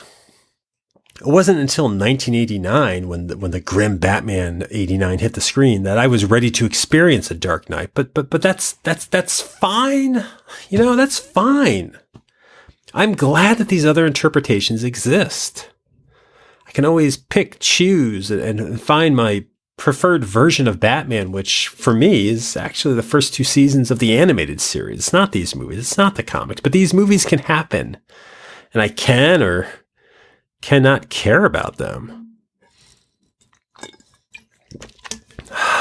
But, I'm doing a podcast here. Of course I care. I'm just trying to create some drama and talking while I guess choosing not to really watch the film here. I do care, and I do mock this film. That's the thing. In 1997 and the 2 decades that followed, like this scene with that's Commissioner Gordon getting magic dust blown on him, I derided this film, because it wasn't the Batman I wanted. And it's a lot more affordable to both print and read a comic book than it is to produce or attend a film. So the sheer financial spectacle of this film is probably why I felt it deserved so much derision. I don't want to see Pat Hingle smile. Sorry, Pat Hingle. I mean, it's corny. And so was the Adam West show. This is a lot like, he looks like the Adam West Commissioner Gordon. So this is a lot like the Adam West show. And I honestly, and I think a lot of people, you need to remember this, if it's the case with you. For me, I wasn't a fan of the Adam West show for a long time. So this particular movie, Batman and Robin, when it hit, wasn't for me. I think it was more for people who saw comics as sort of childish, silly, and capable of producing this film's phenomenal pun count. But I don't know, maybe this one was meant to appeal to me or to the part of me who liked cartoon adventures, maybe of the Super Friends. Maybe this is more for people who grew up with Batman on the Super Friends, not even people who just a few years later had discovered the animated adventures of Bruce Timm's Batman, But also, it's just that each film in this Batman film saga, they get progressively larger in size in terms of budget, and scope and just character count. This franchise was more of a reflection of filmmaking excess, I think, than any comic book sensibility. So maybe what Joel Schumacher did with this and is doing with this is that he made everything. Way to go, Bane. Way to lift that. It's a perfect example. Maybe he made everything larger in this film than previously. And beyond, just to make it beyond the point of rational. I mean, let's think back, if you were watching this, think back to that suit up sequence at the very beginning that, when Batman and Robin are getting dressed, it's an overly done, loudly sound affected hero suiting up scene that, and we've seen this. We've seen it numerous times before. We've seen it numerous times since, but the scene, it's going on. It's even happened in the previous Batman movies. I keep thinking to Batman 89 when Batman gets dresses, but this particular one in Joel Schumacher's film is accented by pronounced nipples and prominent ass. And I think we're supposed to stumble over that as an audience. I think we're actually supposed to be taken out of the movie. I mean, I think the opening of this film, when they're getting dressed, is an honest signpost from the director that it is okay to be thrown by this. To be totally thrown and confused and perplexed by this Batman film. And I think I missed that cue for 20 years because these comic books were so sacred to me. I didn't want to have to consider, even for a cinematic second, that comic books could also be dumb. That they could be dumb. That they could be dumb. And sometimes comic books are dumb. A lot of my most favorite comic books are dumb. Again, this seems out of place. It's a touching moment between Bruce and Alfred that makes me think if you were following a film straight through with a character arc, this would make sense. But because each of these Batman films basically reboots the previous one, we're not allowed to care about them. And I think Joel Schumacher, I don't know why he's putting this scene in here, because honestly, I don't think he wants us to care that. What are you? No, that's nice, Bruce. That is actually sweet. And I don't think Joel Schumacher wants us to really feel this scene. Or this is bad filmmaking. If it is, the best scenes in this movie are bad filmmaking because they're out of touch with the rest. Because so much of this movie, so much of what Joel Schumacher is doing in this movie is unveiling, the pulpy and ridiculous roots of this too sacred of a cape and cowl character. And actually, simultaneously, he was also dealing with the mechanics of a mega budgeted movie and its marketing campaign. No, it's campaign. But that's the thing. I mean, he was being told to make things bigger, faster, and to sell more toys. And, of course he did. But also he did this strange, counterintuitive, blatant undressing of that concept, by making this movie. I mean, I feel like this film is the one instance I can think of with all of its budget and all the history of this character behind it. This movie is the one time I can think of someone setting out to make a quote unquote bad movie and succeeding, not ham-fisting the idea that look how little craft and understanding we have, aren't we on MST 3000? No, I think because Joel Schumacher's film is a complicated film. This is a spectacle where almost every shot is actually worthy of study. Because every shot is at once exactly how you piecemeal a film like this together, while also being a Simpson-level parody of big-budget spectacle, I feel like, here we are, Batman and Robin arguing. I feel like that this is the one thing, maybe the one misstep that Joel Schumacher took, I guess. The fact that he used such a recognizable and beloved figure as Batman, as maybe Robin, Batgirl, somehow, at that moment, 1997, with the universe in love with its own, Batman merchandise, no one watching this film wanted to think that even for a second, that this beloved, grim character, why they feel they got comic books as art via Batman, why this dark archetype was also just a silly comic book character. That it's crazy that this man getting frozen, this is silly. He would be dead. She would be more scared than she actually is. Well, she's frozen now, so she doesn't have a choice. But I don't know. I think that people, I don't think it's that they didn't get that Batman was silly. as Bane puts these bombs down by saying bomb. I don't think that they're not getting this. I think that no one wants to admit that. No one in the theater who was a comic book fan wanted to admit that Batman can be pretty dumb. In a good way, but, having all your tools reflect your bat theme, and having an outlandish rocket of a car or Jesus, making your coworkers dress up, living in your cave bunker that's decorated to look like a cave, not even just using a telephone to call you when you're needed, but using this extensive spotlight that you have to be near a window to see. These are dumb, silly, and wonderfully comic book elements that we need to identify this character with. A Batman without the Batmobile, a Batman without the Bat Signal, a Batman without the Batcave wouldn't be Batman.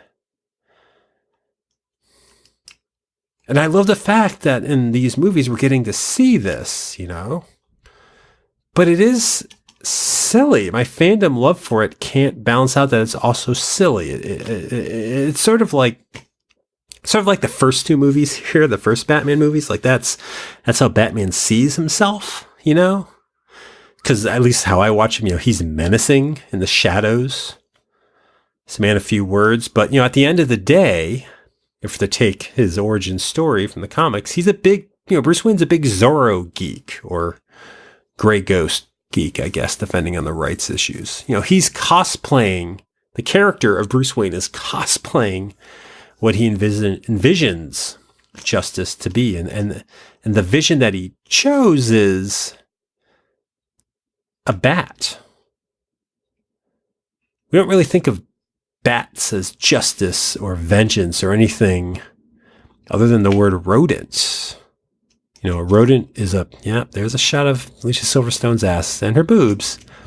It seems more exploitative here, not so much a comment there. That's sexist of me saying that that's sexist of the movie, probably, because they're treating her the same way they treated the other characters. It's outlandish fashion. Robin's costume, Batman's costume. And I love these concepts, but it needs the reality of these movies or the comics to work. I get the first two movies, it's dark and grim, and these second two movies, it's almost as if this is how the rest of reality would see these costumes. That it is ridiculous that you have these themed outfits. This is day-glow stupidity. I'm not saying this is exactly what Joel Schumacher intended, but somehow this movie prepped and primed me or something to think about it. I don't know. I think he is making us think a bit of this. And I'm not saying that this movie is actually the best examination of comic book tropes, that the 90s had to offer. I think the animated cartoon, The Tick, we did an episode on The Tick a while back. Do you know The Tick? That was a good sort of dissection of comic books. But, it was also a good parody of the concept just of Saturday morning cartoons, which is what it was. The Tick as a TV show, as an animated TV show, was commenting on its medium by being part of the medium. And so for Batman and Robin to be maybe doing the same thing, 1997, there just weren't other comic book movies. I know I already said that, but it's true. I feel the same way about 1999's Mystery Men with Janine Garofalo and Ben Stiller. When these movies hit as comedies, both based on comic books and both as comedies, Batman and Robin is a comedy, we didn't have the cinematic language yet to talk about a comic book movie genre because we didn't have enough comic book movies to warrant a genre. Now, because we're drowning in too many X-Men in development films, I think we would get a lot more of this film now. Especially following what a lot of people call the disaster of last year's Justice League. Wouldn't now, in this age of Batman v Superman and Jesse Eisenberg and Jared Leto, be the perfect time to unleash a look at the self-important and self-deluded direction these comic book movies take themselves? Wouldn't it be great to remind the people who think we want to see Batman brandishing an assault rifle that this is what he looks like in the daylight and that it's silly? I actually do like that costume. I have to say, it's the most non-Poison Ivy costume in the movie, but I like this red outfit she has. I don't know how I feel about this fight sequence, but, her costume's cool. It's colors, but she's a different character. That's the thing. Make her a different character, maybe. Don't make her Poison Ivy. I don't know. I don't know. I go back and forth right now on thinking of, is this doing what I think it's doing? Because, either way, this film, Batman and Robin, for it to exist, whenever it would exist, I think it just worked against being released in 1997. I think the fact of when it came out, it just didn't work. It was part of an ever-topping film franchise. And I don't know, audiences probably wanted a slightly louder version of The Dark Knight they had just had. But this film, to them, probably exaggerated all the wrong traits. So, I don't know, it didn't fit the one Batman franchise we had going. I know I keep saying this, but I feel like this would have worked with a different character. Without that comparison to the previous Batman films as its basis. Without all that, maybe we would make something different of this film. Maybe we'd be allowing ourselves to enjoy the complexity of its comedy. But then, if it wasn't a Batman film at this point in 1997, what would it be mocking? What would it be examining in this exaggerated style without the three preceding and vastly different Batman films? This movie, in a way, works retroactively. Maybe as commentary on some current trends in popular culture, popular cinema. But unless Joel Schumacher is a time traveler, which I don't think, but there's a little in here that maybe was, I don't know. This film is more of an attack on big budget film excess, more so than the comic book tropes. And I think maybe I'm stumbling here because I'm working really hard to make it illuminate that, to make it something different. But so what? I think at the time it didn't have the things to mock to make it a worthwhile mockery, but now it does. And maybe that's where it finally becomes art. Maybe now. Not then, but maybe what this is an argument towards something. Maybe something can become art over time. Sorry, I just bumped my knee into the table if you heard that. But maybe thanks to society and thanks to the audience that has come since the film, maybe Batman and Robin works better now because we have had so many cinematic Batmen, all with their fair share of actual faults.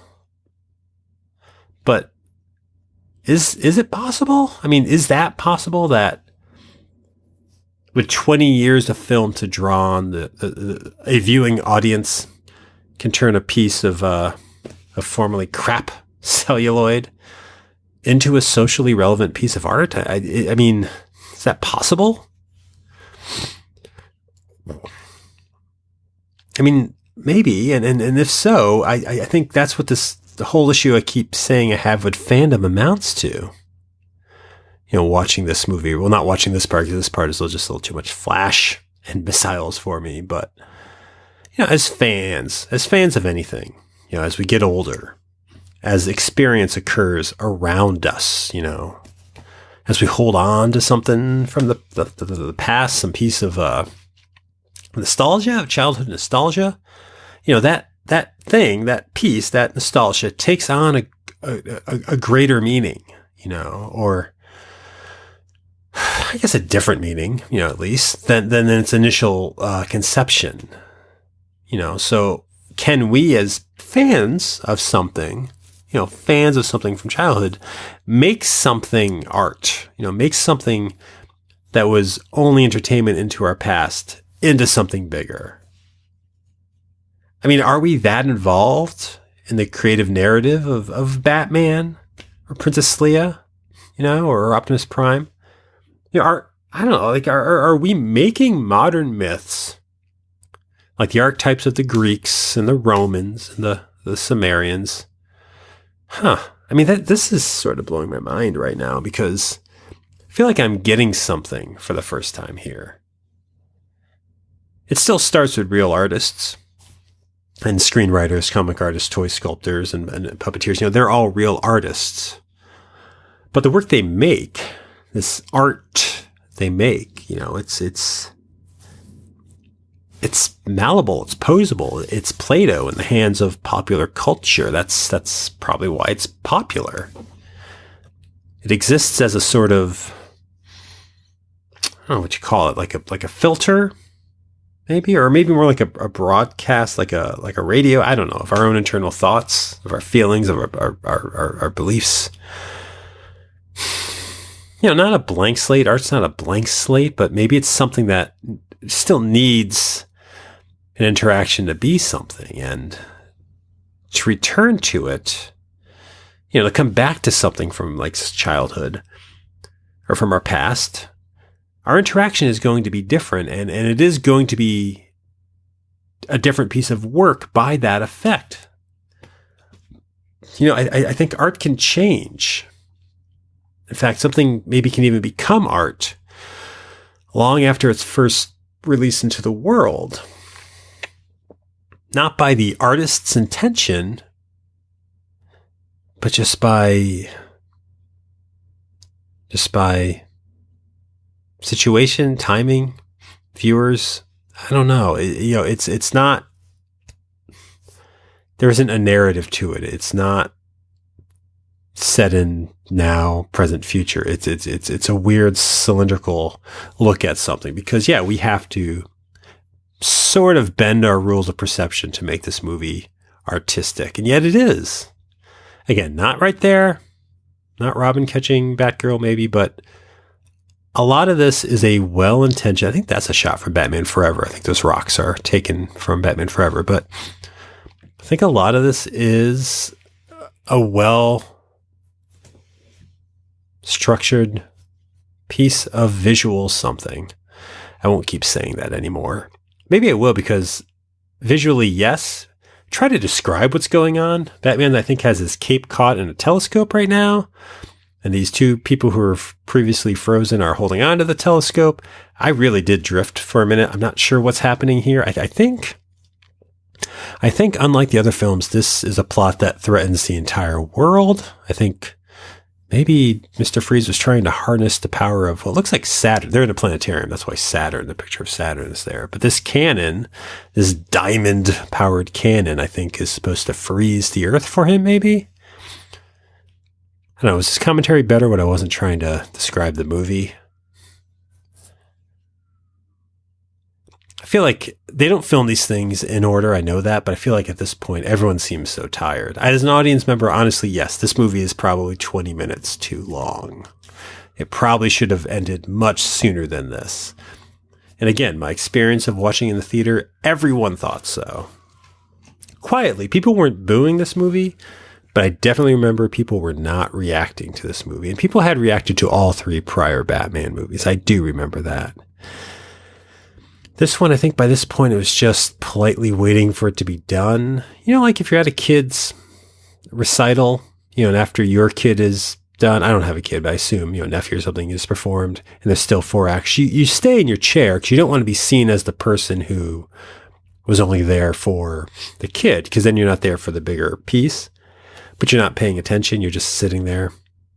Maybe if I had a phone, I would have been checking my phone. Or if I had a hangnail, I'd be biting the hangnail. Or if I had even an inclination of suicide, I'd probably take my own life. Because yes, this is kind of, the heat is on. He said that, and then I was like, how has that not been said yet? Yeah, this is bad. I'm sorry. All in all, this goes on too long. It's comical. You can't say it wasn't comical. And I don't know. I don't think you throw $1 million at a movie without knowing what preceded it, but this doesn't make sense. I don't get this at all. But I like the look of that planetarium. Impractical as it is. Superhero movies have this problem, though. This isn't, this isn't solely Batman. Name a superhero film, and I love a lot of them. There's a ton of superhero movies I love, but name one whose finale is fulfilling, that everything that preceded it is rewarding. Never the Batman movies. The ending of these movies are never the best part. Captain America Civil War, maybe that final end is kind of exciting. X-Men First Class, maybe? Or not First Class, Days of Future Past, I think. These are 21st century movies, I realize. But I think what does happen with all comic book movies, The Dark Knight, you know what? Talking about Batman, if we're going to talk about Batman, The Dark Knight, the Heath Ledger starring Dark Knight, that does well. I think they leave that character to die, sadly. But I think The Dark Knight does end well. I think it's big action-packed set pieces in the middle somewhere. And then you get not quieter because it's gruesome, but a more intimate, the entire world is not at a threat finale. So that one does it. But most of these movies, yeah, they're operating under the idea that the audience wants this. It wants 100 Ultron drones to rise out of the water and fight. It wants a lot of big bright lights shooting down from the sky. The last summer's Wonder Woman. A phenomenally well put together, unique origin story that then at the end had her fight Ares, or the god of war, whoever she was fighting, in such an extended, computer-generated, familiar fight. We had just seen it in Batman v Superman the year before. And it's still, Wonder Woman is a phenomenal movie, and that's fine. It doesn't take away from the full movie, but it feels you want it to be over. Like right now, I want this to be over, not just because I have to pee, but partially because I know it's a 2-hour movie. I'm hoping there's like 5 minutes of credits because it's only an hour and 51 minutes right now and some seconds. A lot of just shooting straight up on cables. That doesn't make sense.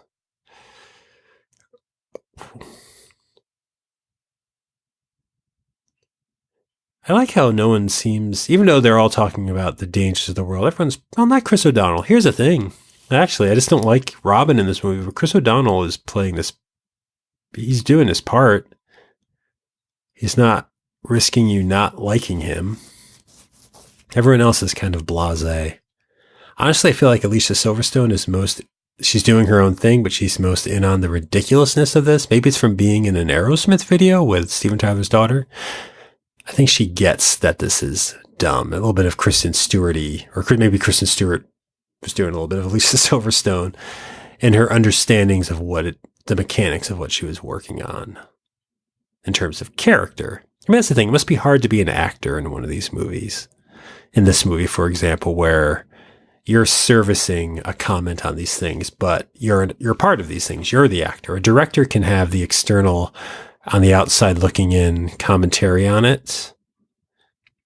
The director can be like, I'm using these to point out the faults of other films. But when you're the actor in it, you're what we're seeing. So if we don't get the joke or the comment, we just think, as George Clooney felt he was, we just think you're the worst. You're ruining this. And he's not. George Clooney is not ruining Batman. His performance was fine.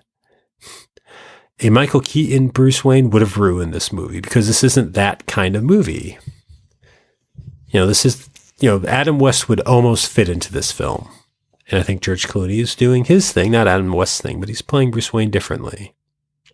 And again, not the Bruce Wayne we want, but it is the one we get. Bravo for not killing off your villains in this one. I guess they kill Bane, right? Because let's see, in Batman 89, the Joker dies. In Batman Returns, the Penguin and Max Schreck dies. In Batman Forever, Two-Face dies. I guess this time around, as we're going to see, I guess Bane did die. So we can't say they don't kill all their villains, but it's kind of like comic books, your villains don't normally die, or if they do, they come back. And I guess any of these characters could have come back, but yeah, this movie lets them off, because I feel like of this, Mr. Freeze could have just died. I think they could have killed him, found a way to do it. It would have gotten us out of here sooner, because I am just not even paying attention to your lines, George Clooney. Jeez. Are there commentaries like this? Did they fade out at the end? I'm trying to think of the last audio commentary I actually listened to. I think it was for like Invasion of the Body Snatchers from the 70s.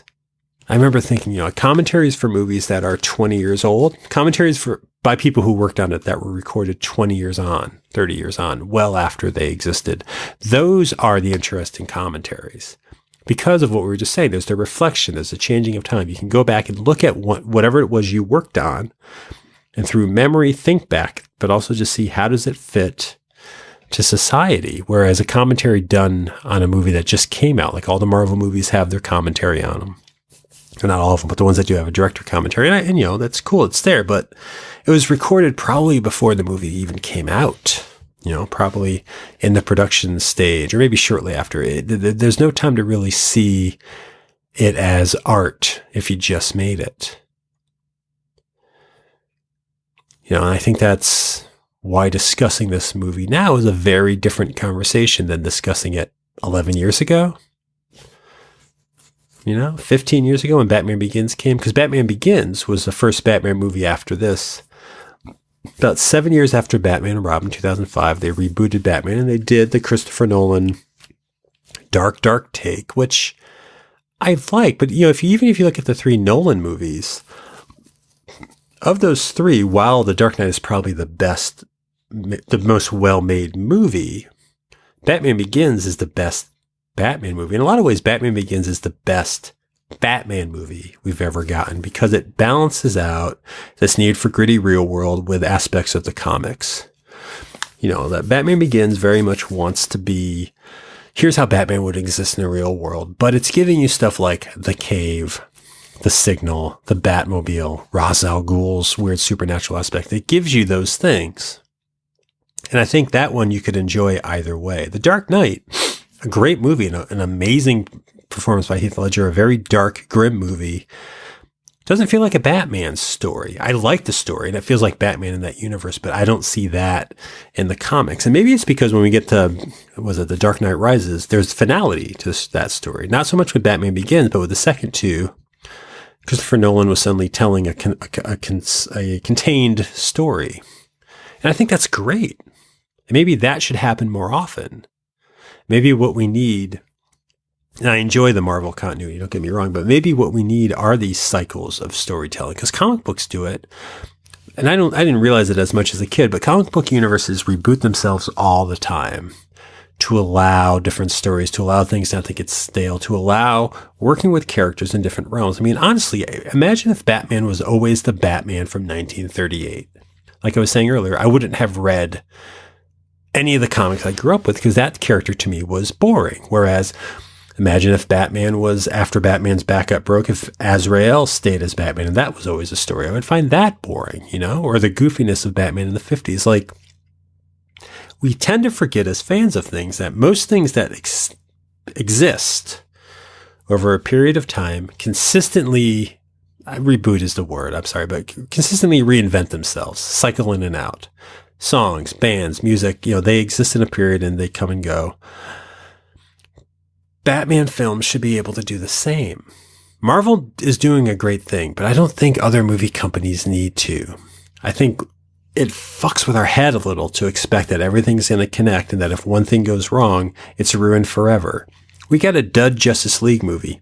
Not for another 5 years, at least, probably 10, but we'll get another Justice League movie, and someday we'll get one that we like.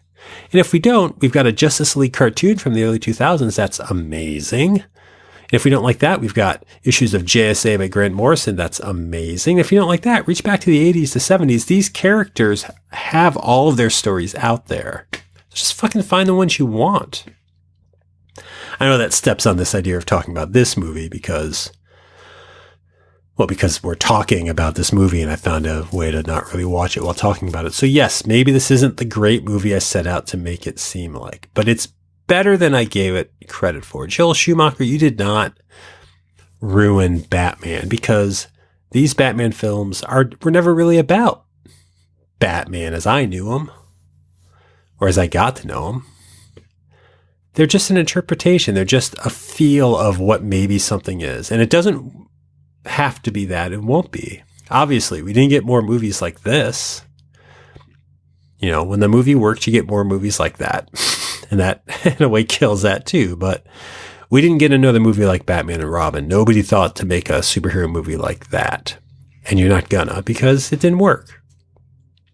But on its own, as a piece standing on its own, yeah, I didn't mind it. I liked it. Big question here, are we going to sit through 4 minutes and 55 seconds of credits together? We are if this kick-ass Smashing Pumpkins song fades out sooner. I do not like Smashing Pumpkins entirely. I like a couple other songs. I don't think I like this song. This is Smashing Pumpkins, right? I think so. Not sure. I'm looking at these names, wondering if there's anyone who's gone on to stuff in the cast. I missed all the main. Well, Senator Patrick Leahy, he's been in every Batman movie. Doug Hutchinson, I want to say that he plays a character named Gollum in this. I want to say that he plays Toombs on X-Files. And then he plays a character in Lord of the Rings whose name I don't know. I didn't know he was in this movie. Probably not going to recognize any of these stunt actors' names. Project consultant Bob Kane, I think I've heard of him. This was before Bill Finger would get credit on pieces with Batman. Rick Martin, probably not the Rick Martin I'm thinking of. Well, thank you, though. Thank you for actually having listened to that. I don't know if I'm going to have a lot to say during these credits, so I'm wondering, should I take this moment to maybe wrap up the show also? Are you listening to this as a commentary? Are you only listening to this as a commentary? Of course not. How would you have found this? How would you have gotten this far into it? I wonder. I ask you. Why? How? Still. You see, if it was playing right now, you'd have this music in the background, and that's great. But if you're just listening to the commentary, you just have me. And normally, I guess if this was part of the podcast, at this part of the show, normally there's a little bit of music under playing it. So maybe I should treat this as a commentary and just keep talking about credits. I'm losing you. I'm losing the audience. That's been the biggest complaint, I think. The show rambles at the end. What show? This show. 20th Century Podcast. Yeah, so let's let the credits run while I do this, and you make of it what you want. 20th Century Podcast is a weekly program, normally hosted by Bob and myself. This week's just me. But don't worry, I think Bob will be back next week. We'll discuss something next week. And how can you know? How you know when it's up? How can you hear it? Well, visit 20popcast.com. That's the website, the main website for this show. You can always find the most recent issues streaming there, as long as links to all of our past episodes. There's always show notes which have a little bit more to look at and read about the topics that we're discussing. You also find links to things like Bob's music blog, superultramegamix.wordpress.com. You'll find a link to Bob's comic book, myexaggeratedlife.wordpress.com. You also find both of us on Twitter. I'm at Subcultus. He's at RH Canning. You can follow either one of us there if you want. And if you're on Instagram, look up at Subcultus. That's kind of the semi-official Instagram page of this website. Follow us there if you want. We try to put up pictures and stuff to promote upcoming episodes. Some of those images are fun. But mostly, if you do like the show, if you think you'd return to the show, why don't you do us a favor? Well, why don't you mention it to a friend, share it with a friend if there's an episode you particularly like. Subscribe to it if you want to get it every week. You can subscribe to our show on iTunes. You can subscribe to it on Stitcher. You can subscribe to it on Google Play and all sorts of Android devices. There's links on the webpage for that. And if you do that, if you could go to iTunes, for example, and drop us a little review, give us a whatever star rating, write a little review. We would appreciate that. That helps us. On a personal level, it helps us know if people are liking the show. And on an egotistical level, it helps get the show noticed more. So if you could do that, I know it takes 5 or 10 minutes. We try to put a link in the show notes straight to it. Follow that. That would be a huge help. That's how you can support the show now. We've got more things coming up for more ways to support the show in the future. We've got a Patreon page eventually in the works. You can follow us on Facebook. But again, you can just interact with us, on Facebook or on the website. Go to Pop Talk and just drop us a line, say something, say anything. Did you know there's a Goo Goo Dolls song in this movie? I'm just looking at the credits now. I did not know there was a Goo Goo Dolls song in this movie. Now I'm trying to think of all the movies I know that don't have Goo Goo Doll songs in them. And honestly, I can't think of that many, because Goo Goo Dolls have been in almost every movie since that weird Angel movie with Nicolas Cage and Sally Albright from When Harry Met Sally Albright. That's the show, people. These credits are still rolling. That's why I'm still talking. We're seeing that this movie came out in 1997. I doubt you synced this up. If you did, you're awesome. You're the best. I'll follow you. If you sync this up and watch it as a commentary, let me know, because I'm going to follow you. I'll plug you. I adore you. Until next week, stay tuned somehow, people. Some sort of a catchphrase.